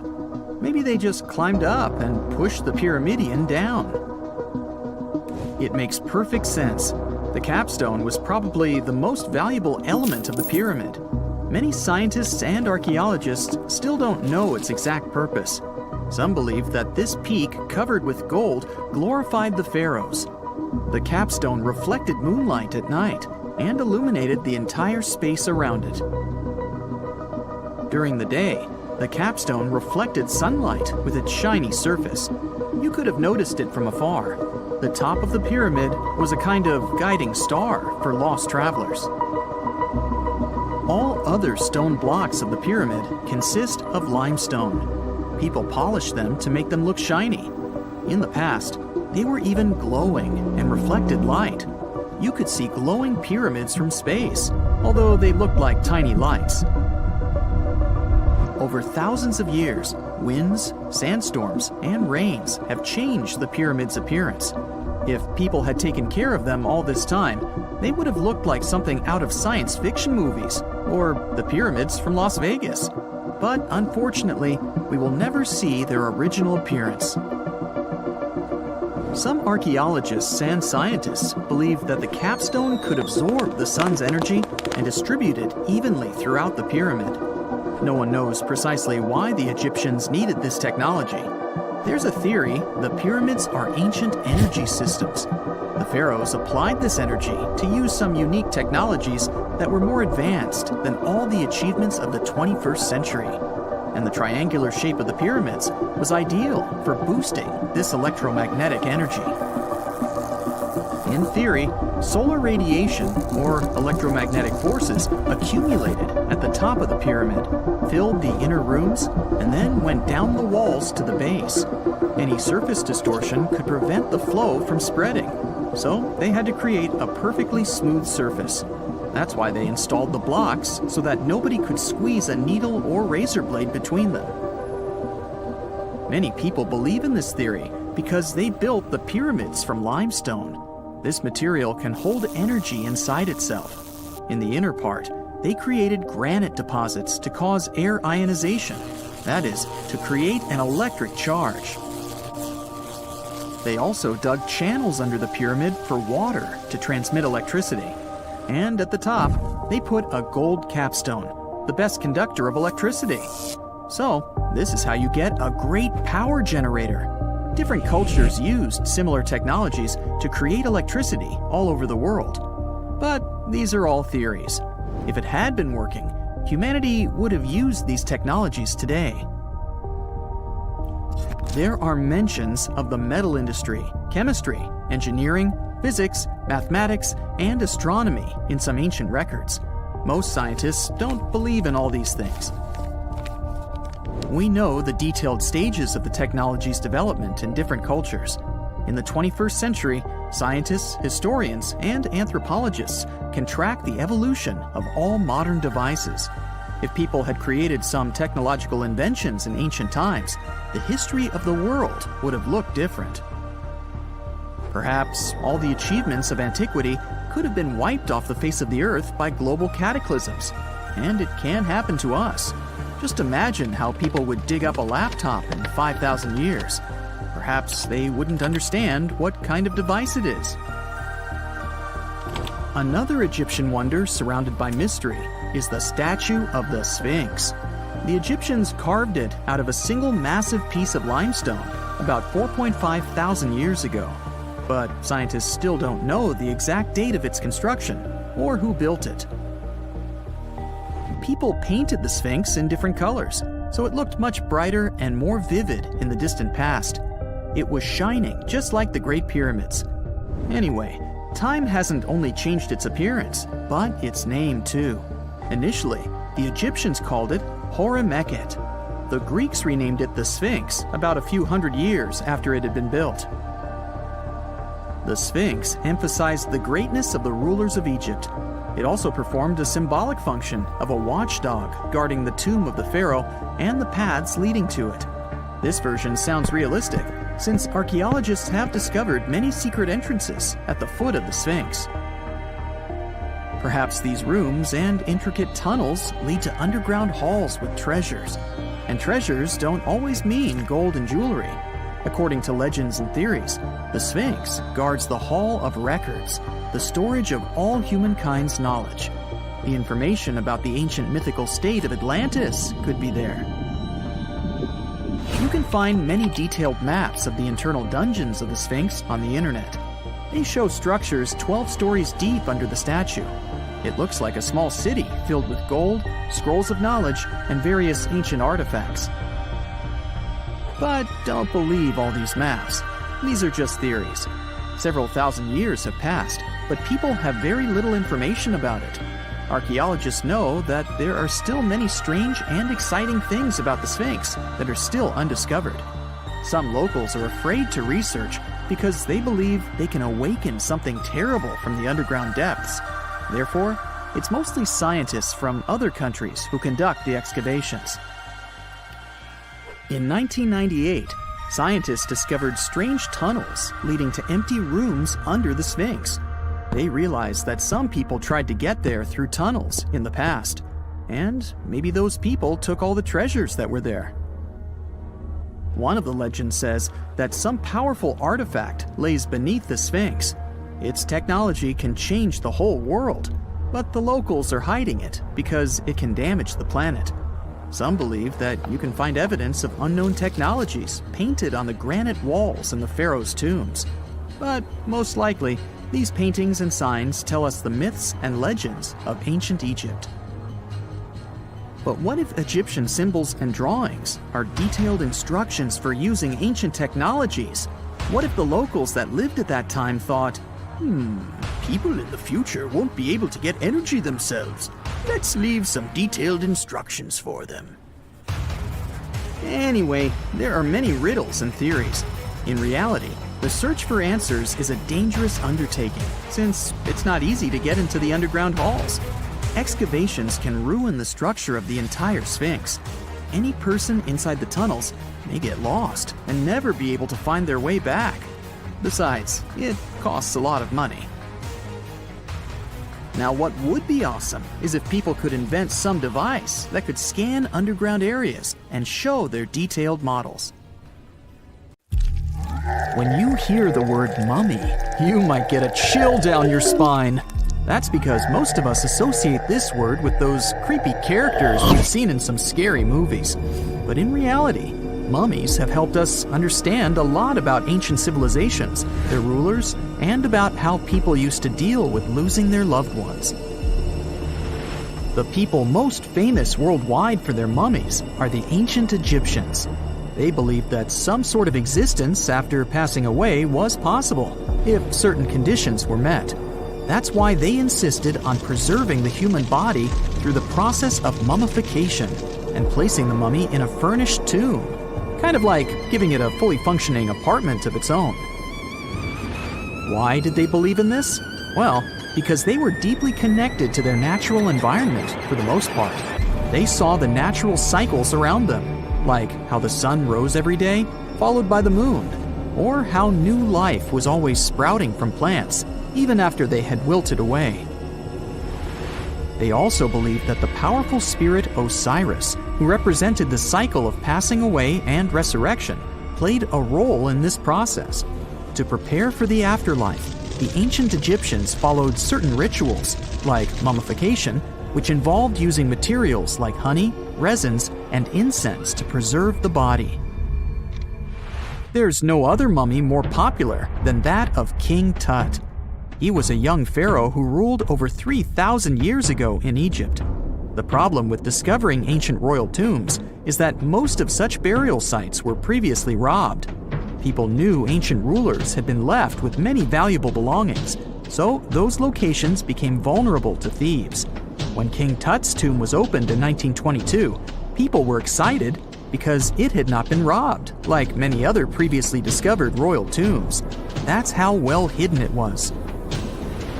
Inside, his mummy was encapsulated in a total of 3 coffins, including one made of gold. The objects found in his tomb showed us what ancient Egypt was like, and studying his mummy also helped us learn about the culture and practices popular at the time when he passed away. We also learned about his family by looking at his DNA. Scientists were able to discover that he had had a disease called malaria and a problem with his foot that might have made it hard for him to walk. Ramses II was another pharaoh in Egypt who ruled for 68 years, which was quite a lot back in the day. He was known for his expansion campaigns and building projects. Many objects from his time as a ruler still exist today, including a large statue of him. Ramses II was about 6 feet tall and lived to be about 90 years old.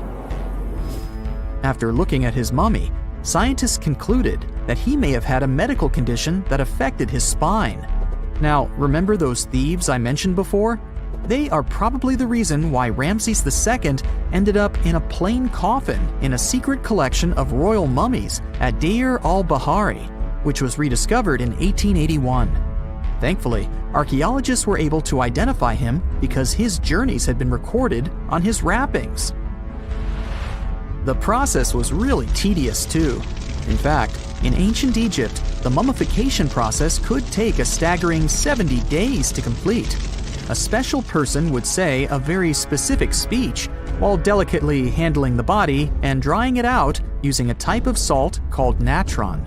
They also used linen and resin to make the body look more lifelike and to wrap it in cloth. The tomb was equally as important for ancient Egyptians. The walls of King Tut's tomb, for example, were adorned with intricate artwork that depicted his journey to the afterlife, from his burial procession to his passage through the underworld. The ancient Egyptians believed that everyone made this journey after passing away, and they filled their tombs with items and paintings to help the person in their spiritual travels. Additionally, the walls of the tomb were decorated with spells from a special book, which contained a collection of poems that the Egyptians believed would help people reach the afterlife. And speaking of how important this journey was, people also placed food in these ancient tombs. In King Tut's tomb, archaeologists discovered 36 jars of vintage beverages and 8 baskets of fruit, which were believed to be left there to help him in his journey to the afterlife. The Egyptians believed that traveling to the afterlife took a really long time, so they left a lot of supplies, such as food and water, to sustain their loved ones. Pharaohs also generally had numerous luxurious garments and beautiful jewelry in their tombs to ensure that they would have a fashionable journey. These items included various types of linen clothing, such as tunics, scarves, gloves, and headdresses, as well as a lot of gold jewelry with precious stones, like bracelets, buckles, pendants, necklaces, rings, and even precious depictions of insects for protection. Some were also deposited with fans made from ivory and ostrich feathers to keep them cool in the afterlife. Some ancient rulers were even placed in their forever apartments along with boats. For example, Pharaoh Khufu built the Great Pyramid at Giza as his tomb, and a large ship was found inside. King Tut, however, was buried with multiple boat paddles, but no actual boat. Instead, he had 3 chariots and numerous walking sticks made of precious materials, perhaps indicating he'd rather travel to the beyond by land, not by water. Amongst the most interesting objects found near ancient mummies are bottles of oils and perfumes. If rulers were supposed to be fashionable, why not smell nice too, right? Also, some of them had some ancient kinds of board games, most of them made out of precious materials like gold or ivory. One of those games was called Senet. It was very popular amongst the ancient Egyptians and very similar to modern-day chess. The ancient Egyptians may have the most famous mummies out there, but they weren't the first to invent the procedure. In fact, it all started in South America with an ancient civilization named the Chinchorro. As far as we know today, these people were the first to mummify their loved ones that had passed away. They did it somewhere around 2,000 years before the Egyptians started their own rituals. Sure, we can tell a lot about ancient rulers by studying these mummies, but until recently, we had no idea what they really looked like during their lifetime. Not so long ago, though, some very special mummy paintings were found by archaeologists studying ancient Egyptian objects. These mummy portraits are highly detailed paintings of individuals that were made while they were still alive. Such paintings were often painted on wood, as opposed to the classical portraits we all know about, which are painted on canvas. They are known for their realism and beauty, and have even been used by researchers to diagnose diseases by comparing them to the corresponding mummies. Some of these portraits also include depictions of jewelry, which was later found on the mummies. The recent discovery of these mummy portraits in Central Egypt is significant, as it marks the first time in over a century that such paintings have been found. Mummies appeared all around the world naturally, too. Mummification can occur without people intervening because of natural conditions, like extremely cold or hot environments, places with a lack of oxygen, or accidental exposure to chemicals that preserve the body. These conditions don't allow bacteria to grow, resulting in the body remaining more or less intact. Famous Otzi was one of these mummies. We know today he was a man who lived around 5,000 years ago in Europe. But upon his discovery in the Alps in 1991, Austrian authorities initially believed that he was a modern mountaineer because of how well preserved the body was. However, after the Iceman was removed from the glacier, it was determined that he was actually from the Copper Age. This summer, you finally decide to go on that once-in-a-lifetime round-the-world trip. The first stop of this exciting adventure is in Europe. You start your journey in Italy, the country of pasta and pizza and delicious gelato. Ah, there it is, the world-renowned Leaning Tower of Pisa. You buy your ticket and get inside the Crooked Monument. you're about to climb 251 slippery stairs, so watch your step and don't forget to breathe. The white marble stones are astounding, and from time to time, you peep outside to enjoy the view of the city. Congratulations, you've made it! You've reached the top of the bell tower and can take all the selfies you want. The Leaning Tower of Pisa is one of Italy's most iconic landmarks. During your hike up the stairs, a guide tells you it's actually a medieval monument. It was built between the 12th and 14th centuries, taking over 200 years to finish.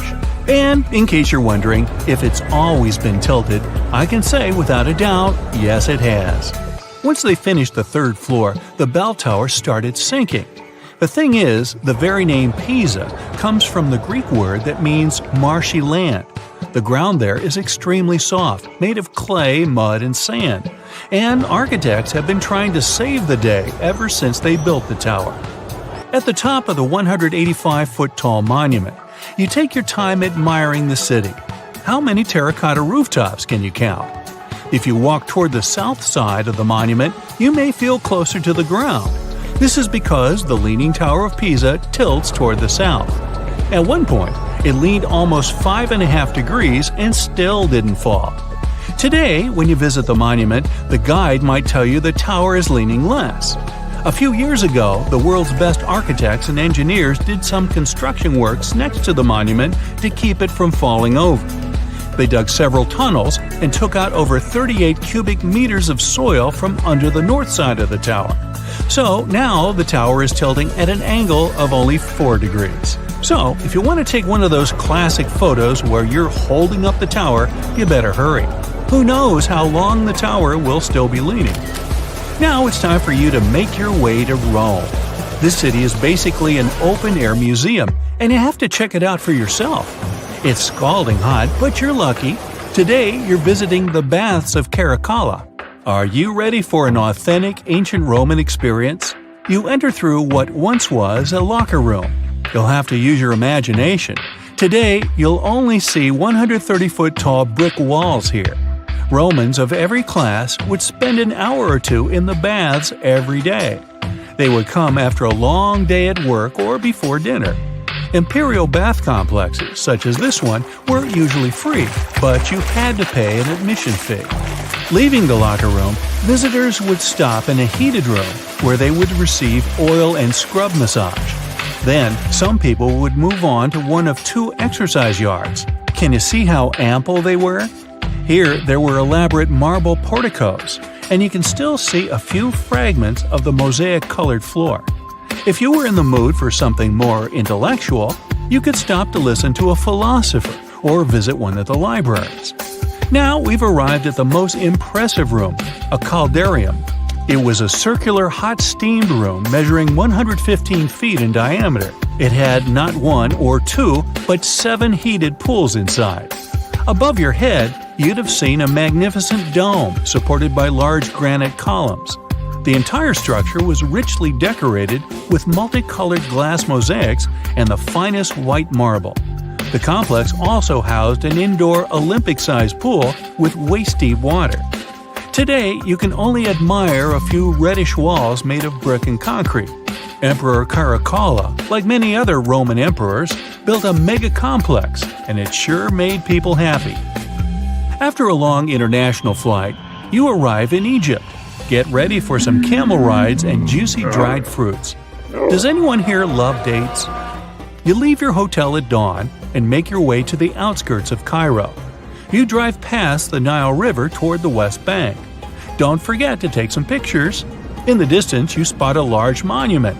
It's the Great Sphinx of Giza. Can you believe people created this monument over 4,500 years ago? Once you get closer, you see the Great Pyramids just north of the Sphinx. You learn that, unlike the pyramids, the Sphinx was carved directly from the bedrock of the Giza Plateau. Until today, it's one of the largest statues in the world, measuring 66 feet in height and 240 feet in length from paws to tail. The face of the Sphinx looks a tad beaten today, but according to archaeologists, it wasn't always like that. A Photoshop reconstruction of the Sphinx gives it a very different look. As you can see, at one point, the Sphinx's nose was chopped off together with parts of the chin. Scientists believe that the statue is a representation of the great pharaoh Khafra. This is why its face resembles a human so much. Just below the eyes, a dark carved line was added to represent the charcoal eyeliner ancient Egyptians used to wear. Fun fact, this wasn't only a beauty habit, it protected their eyes from ultraviolet rays. In a desert region that gets so much sunlight, this might come in handy. Until today, researchers debate whether or not the Sphinx had a beard. Many believe that if it was meant to depict a pharaoh, it most likely had a braided beard that got destroyed by erosion or humans. Even today, you can still see the remains of a regal headdress on the head of the Sphinx. These head ornaments were associated with power and royalty. Now imagine that the stripes are blue and gold. This is probably what it looked like when the monument was first constructed. There's no evidence of how long it took to build the Sphinx, but it was likely very long, as the carved details are pretty impressive. If you're lucky, your guide might take you to one of the secret chambers inside the statue. If they're real and not just a myth, I mean. The crystalline waters of Greece. Whether you arrive by boat or plane, you're in for a real treat. This is the focal point of archaeological sites. You arrive at Mandrake Marina and port, but wait a minute, you don't see any monuments around. The Colossus of Rhodes is nowhere to be found at first glance. That's because it was destroyed long ago. Before tumbling down during a mighty earthquake, the great statue was considered one of the 7 wonders of the ancient world. If you saw the Colossus in a picture, you would probably mistake it for Lady Liberty. Well, that's actually not a coincidence. Apparently, there's a connection between the Statue of Rhodes and the Statue of Liberty. They were both built as symbols of freedom, and Lady Liberty is often referred to as the modern Colossus. The Colossus stood at 100 feet tall, but today all you see is a concrete jetty with a huge gap in the middle. Now, imagine a bronze statue straddling both ends of the bridge. The Colossus was built back in the 3rd century BCE, and 900 camels took part in the construction. The statue existed for approximately 54 years before it was ruined by a powerful earthquake. It hit the city so hard that all that was left of the statue was one very large foot. Even so, people kept visiting the monument. Are you ready to head home? Thanks for joining me on this journey, and don't forget to tell me what your favorite site was. See you next time!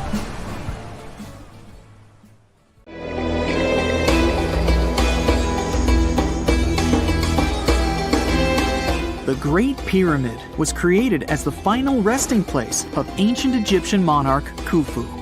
According to legend, French leader Napoleon entered the Great Pyramid and came back out looking shaken and super pale. He never revealed what he saw inside, but whatever it was is said to have affected him for the rest of his life. When Napoleon entered the pyramid, he would have walked through a super tight and ascending passageway. He'd then go through another passageway, known as the Great Chamber. This corridor would have been much taller than the previous one, and would have cobbles too. He'd then reach the King's Chamber, the centerpiece of the Great Pyramid, which was lined with huge blocks of granite. But it wouldn't have looked as grand as we might imagine. There are no hieroglyphics decorating its walls, as Egyptians only began decorating the burial chambers of pyramids much later on. The pharaoh's tombs deep inside the pyramid would have also been filled with treasures, from chunks of gold to the world's most expensive jewelry. But this would have all been looted a long time ago.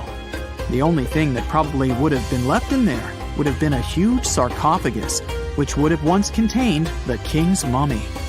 He'd also have to walk past the queen's chamber.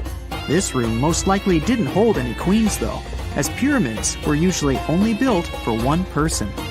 There are mysterious tunnels leading from here. To this day, no one is really sure what they're there for. And that's not the only mysterious and creepy thing Napoleon may have encountered, as stories of pharaohs leaving ancient curses on pyramids go way back. Many pyramids had warnings written on the outside, telling of horrifying things that would happen to those who entered and disturbed the peace. We might not know what exactly Napoleon found in the Great Pyramid that scared him so much, But we know for sure what was found in Tuton Common's tomb. Tuton Common was an ancient Egyptian pharaoh who was only 8 or 9 years old when he took to the throne. He became a cultural phenomenon when his tomb was discovered almost completely intact in 1922. His pyramid sits in the Valley of Kings in Thebes, modern Luxor, which is in Egypt. Unlike the Great Pyramid, Tuton Common's tomb was covered in beautiful wall decorations. The walls told the story of how he would travel to the afterlife through the underworld. Egyptians believed all people would have to take this journey, so they would fill their tombs with objects and paintings to help them get there. There'd also be spells painted on the walls. They believed this would help people pass over to the next realm. The journey would be pretty long, and for that reason, the ancient Egyptians would also fill the pyramids with food. Tuton Common's pyramid was filled with 8 fruit baskets. They even found something called gingerbread fruit in there. The rooms were jam-packed with furniture, statues, clothes, and staffs, amongst a whole bunch of other things. You'd likely find a lot of clothes and expensive jewelry in the pyramids as well. The ancient Egyptians wanted their ancestors to travel in style to the afterlife. They put Tuton Common in his final resting place with over 50 pieces of clothing, all of the highest quality. There were tunics, scarves, gloves, and headdresses, and a ton of jewelry. Bracelets, pendants, necklaces, rings, and scarabs for protection were all found inside. Each of them was made of gold or precious stones. There were also fans made of ostrich feathers to keep the old pharaoh cool in the hot Egyptian sun.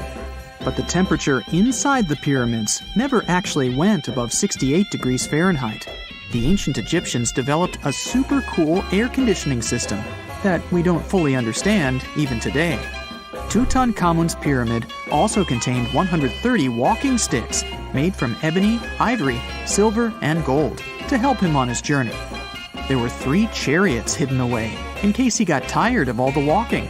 They also put 11 boat paddles inside, but there was no sign of any boat. The pyramids would be littered with the pharaoh's favorite scents and perfumes. During the excavation of Tuton Common's pyramid, it quickly became clear that it had been robbed during ancient times. There was damage to doors and traces of oils left in empty jars. It looks like someone raided the pyramid for gold and the scents, perfumes, and oils that had been left for King Tut. There was still a bit of perfume, which was made from coconut oil and frankincense, left in one bottle. It seems like Pharaoh Tuton Common loved board games. There was an ivory traveling set of Senet in his pyramid. Although we don't know for sure exactly how to play it, we have figured out it was sort of an ancient Egyptian version of backgammon. It looks like it was a 2-player game where the goal was to knock your opponent off the board. Not really sure who Tuton Common's mummy was supposed to play with, though. The ancient Egyptians had some rituals that may seem pretty strange to us. For example, they used to shave their eyebrows off if they ever lost a cat.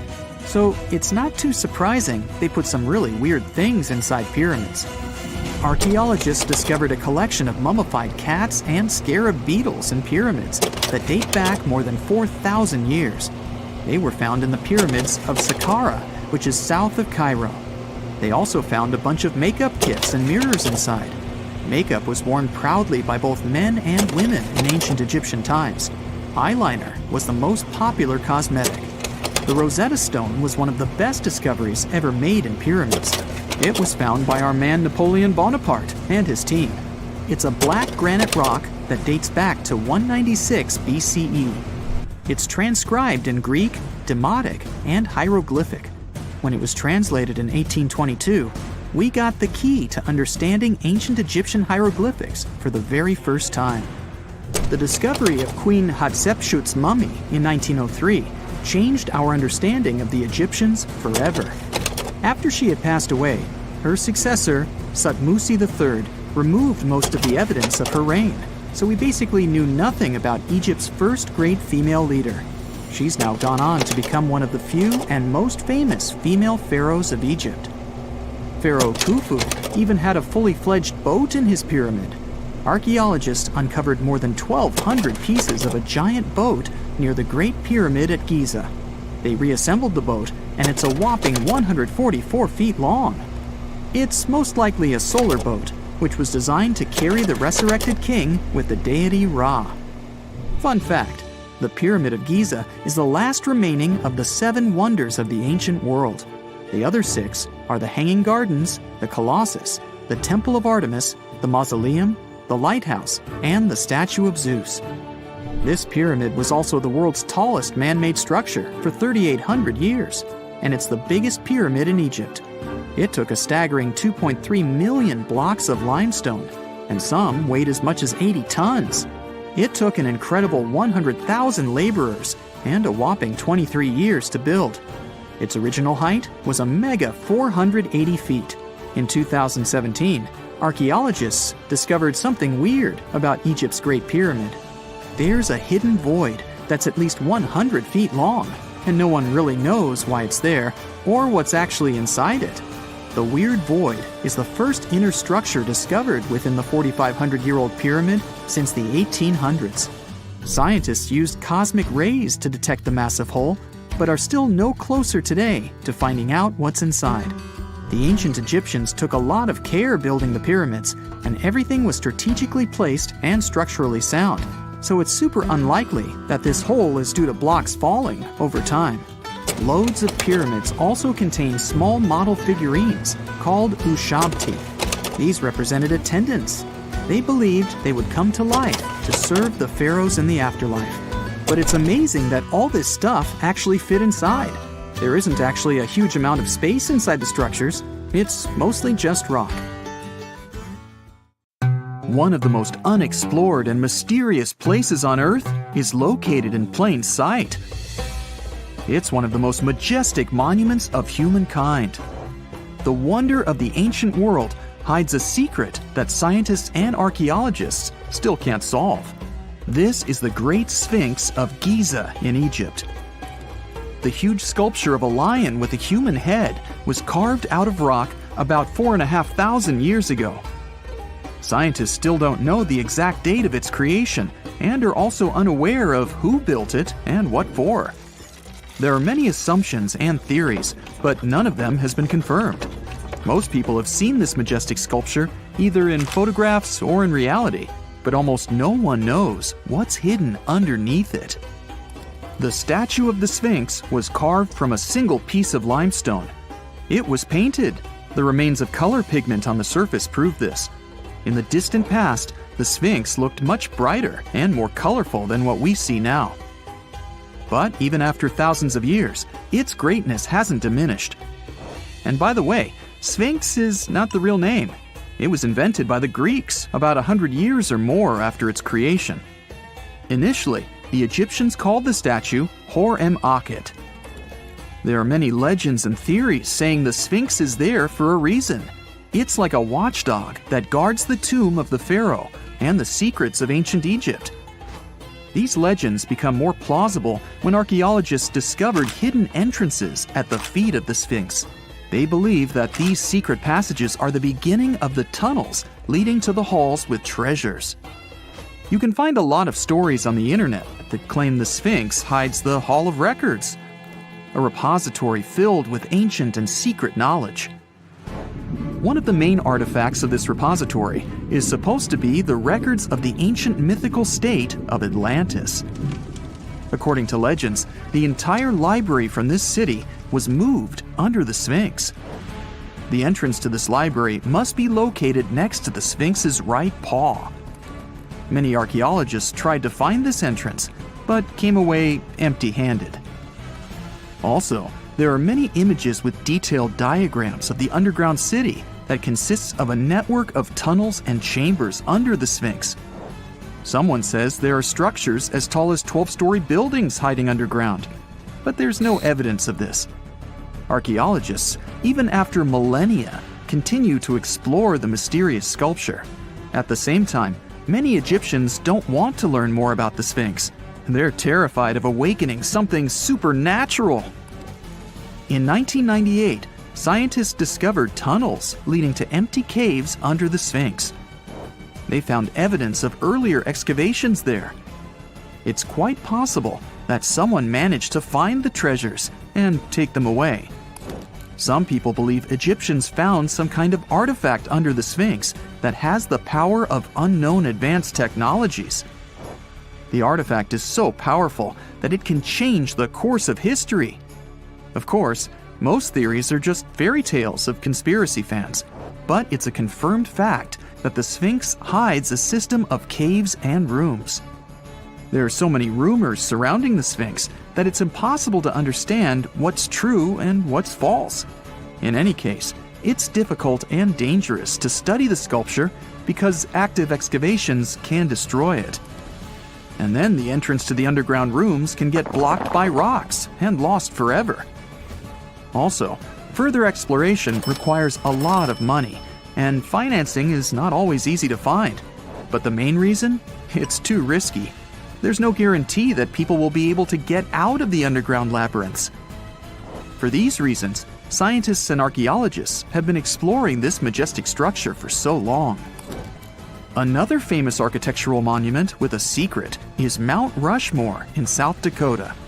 Everyone admires the images of the US presidents' faces carved into the rock, but few people know that there's a secret room hidden behind the head of Abraham Lincoln. The architect of Mount Rushmore wanted to carve slabs on the rock with the record of the main stages of the country's history. But his plan was too complicated to carry out. Then he was offered to implement it on a much smaller scale, to build a secret room inside the mountain. The idea was to save this knowledge so that future generations will always remember the history of their country. Unfortunately, the architect didn't have time to finish his work. The construction stopped for several decades. But in the late 90s, the project was resumed. Porcelain enamel panels depicting the history of the US were placed in the room. It's possible that these plates will be stored there forever. But people can't see them, at least for now. The room is inaccessible to tourists as it's too difficult to get inside. Another secret room is located in the Empire State Building. More precisely, it's not even a room, but a place where you can take cool photos. Almost all tourists gather on the observation deck of the 86th floor to enjoy a stunning view of Manhattan. But there's another deck with panoramic windows on the 102nd floor. There are way fewer people there because almost no one knows about that place. Fortunately, access to this deck is open to everyone. You probably won't have to wait in line for a long time to take a photo. You'll feel special because you're in such a secret place where there are almost no people. But the coolest place is even higher, on the 103rd floor. This is a spacious observation deck where celebrities get their photographs taken. It's not a public place, but if you know the right people, you can get there. There are almost no security measures on the site. Only a low ledge between you and an abyss. That's why crowds of people are forbidden from coming here. It's not so easy to get there, and you're unlikely to succeed without a guide. First, you need to choose the right elevator that will take you there. Then you'll go through several engineering rooms filled with pipes, electrical panels, and other technical stuff. The final part of your way is a set of stairs inside a tiny corridor. And here you are, at the top of New York. Now we're in Paris. See the Eiffel Tower? Inside it, there are restaurants and observation decks. But if you try hard, you can find a secret apartment.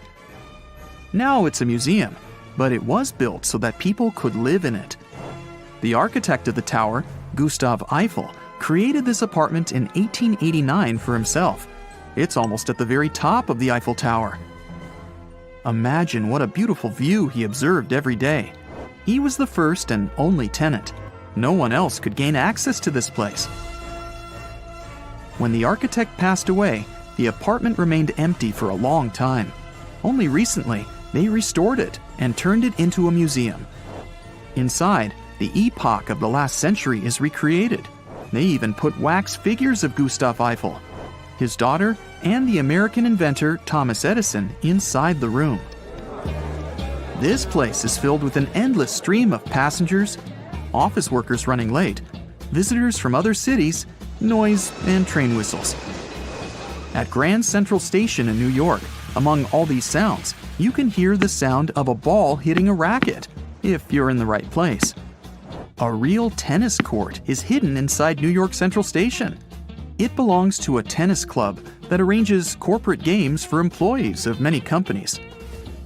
The club was opened in the 60s. Now we're moving to London, Charing Cross Road. It isn't easy to find one secret place here. To do this, you need to look carefully at your feet. Do you see these sewer grates in the asphalt? Inside them, you can notice two signs with the name Little Compton Street. Yeah, there's another street right below you. It disappeared from all maps at the end of the 19th century. Charing Cross Road was built over it. The identification signs that you see are part of old engineering tunnels. There's another interesting place in London. It's located in the southeast corner of Trafalgar Square. At first glance, it looks like a thick lamppost, but there are too many tourists walking around. You come closer and realize that one person can easily fit inside the post. The lamppost belongs not to an electrician, but to a police officer. Yeah, this is the smallest police station in the world. It was built in the 1930s and used as a watch post. Officers had to sit there one by one and watch Trafalgar Square. That always attracted a lot of pickpockets and all kinds of other criminals. A gruesome discovery took place in Egypt some years ago. You want to hear about it? 16 human hands, carefully buried in 4 eerie pits. They didn't look too much like human hands at first, since they were abnormally large, but they were. Weirdly, there were only right hands. No left hands were in sight. It turned out that it points to the practice of an ancient dark ritual. Old Egyptian art and tales talked of a ceremony where warriors would present the right hand of their adversaries as proof of victory and ask for gold in return. Egyptians believed in the afterlife, so cutting off someone's hand meant you cut off their power eternally. Guaranteeing this type of defeat was interesting to the winning party. Here, the fight was between Egyptians versus Hyksos, who lived in what was once known as Canaan. Egypt has always been the center of some history-changing findings, and some time ago, this papyrus was found. If we stretched it open, it would be just a tad bigger than the height of a skyscraper. The world's tiniest skyscraper, which is located in Wichita Falls, Texas. When humans didn't write on their notes app, they wrote on this thing, made from the medulla of a papyrus plant. Around 2,000 years ago, ancient Egyptians wrote something reminiscent of a book where they describe most of their funerary traditions and their visions of the afterlife. It's considered one of the most important texts from ancient Egypt and is still sold in bookstores to this day. This ancient manuscript was unearthed from a chamber located just south of the Pyramid of Djoser, located in Saqqara.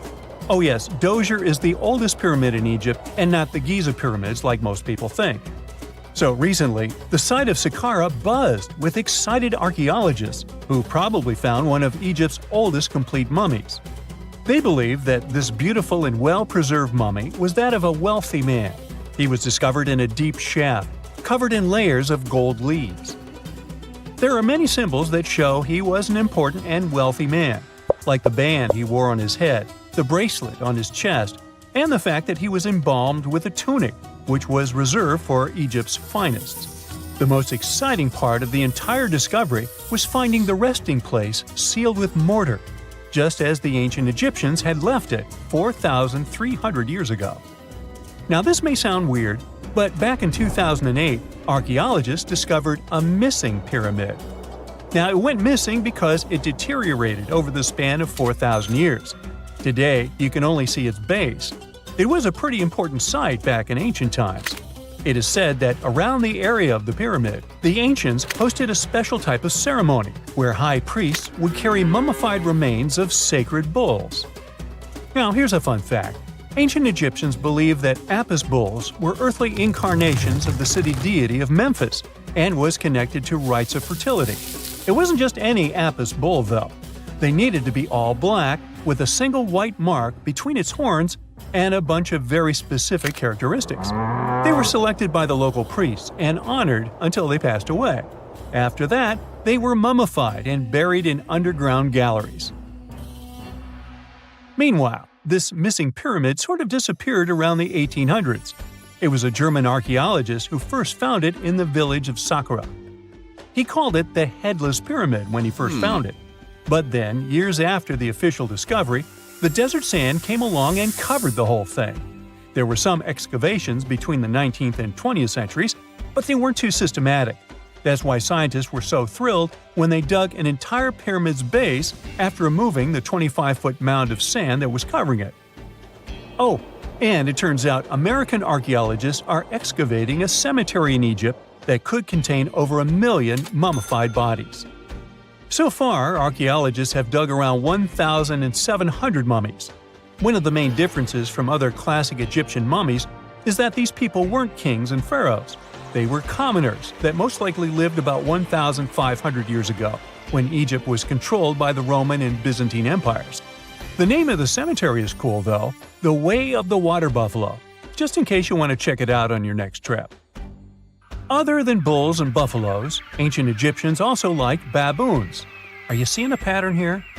In the beginning of the 20th century, archaeologists discovered a site filled with mummified baboons in a place called, guess what? The Valley of Monkeys. An animal wouldn't have been mummified if it wasn't considered important. Certain animals were more important than others, since they were linked to specific deities. Jackals were connected to Anubis, the ancient god of the afterlife, and cats were likened to the female deity Bastet. Baboons were a pretty big deal, since they were believed to be connected to Thoth, the deity of wisdom and advisor to Ra, one of Egypt's supreme deities.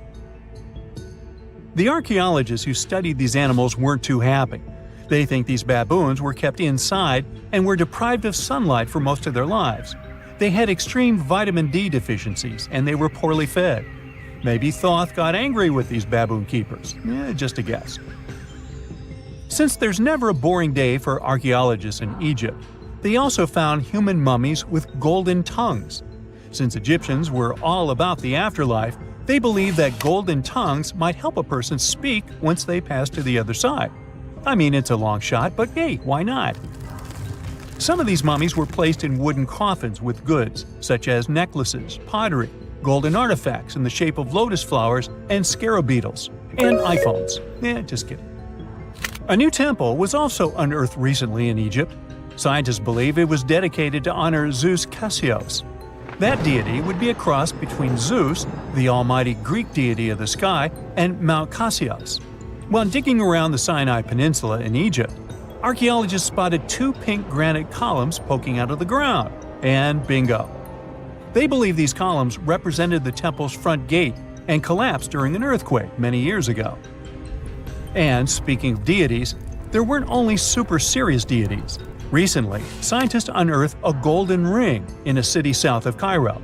No, Frodo, it's not magical. It was a normal gold ring, but it had the depiction of the deity of fun, officially named Bes.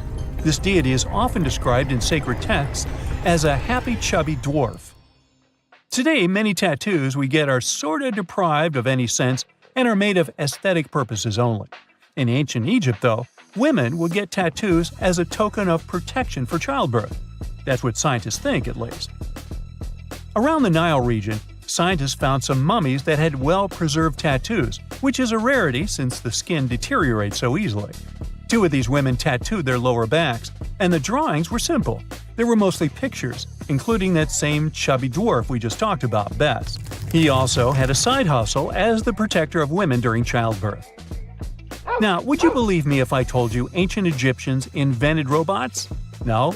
Well, that's because that's not entirely true. Sure, they were astronomers, mathematicians, and engineers, and somehow they also squeezed an eccentric invention into that package. An automated deity some scientists called Hathor. This wooden statue had been in the Metropolitan Museum of Art for years before someone noticed its secret. With the help of an X-ray machine, specialists discovered a mechanical operating system inside it. The pulley-like axis goes from the statue's shoulder to her left leg. When the system rotates, the statue raises and lowers her hand.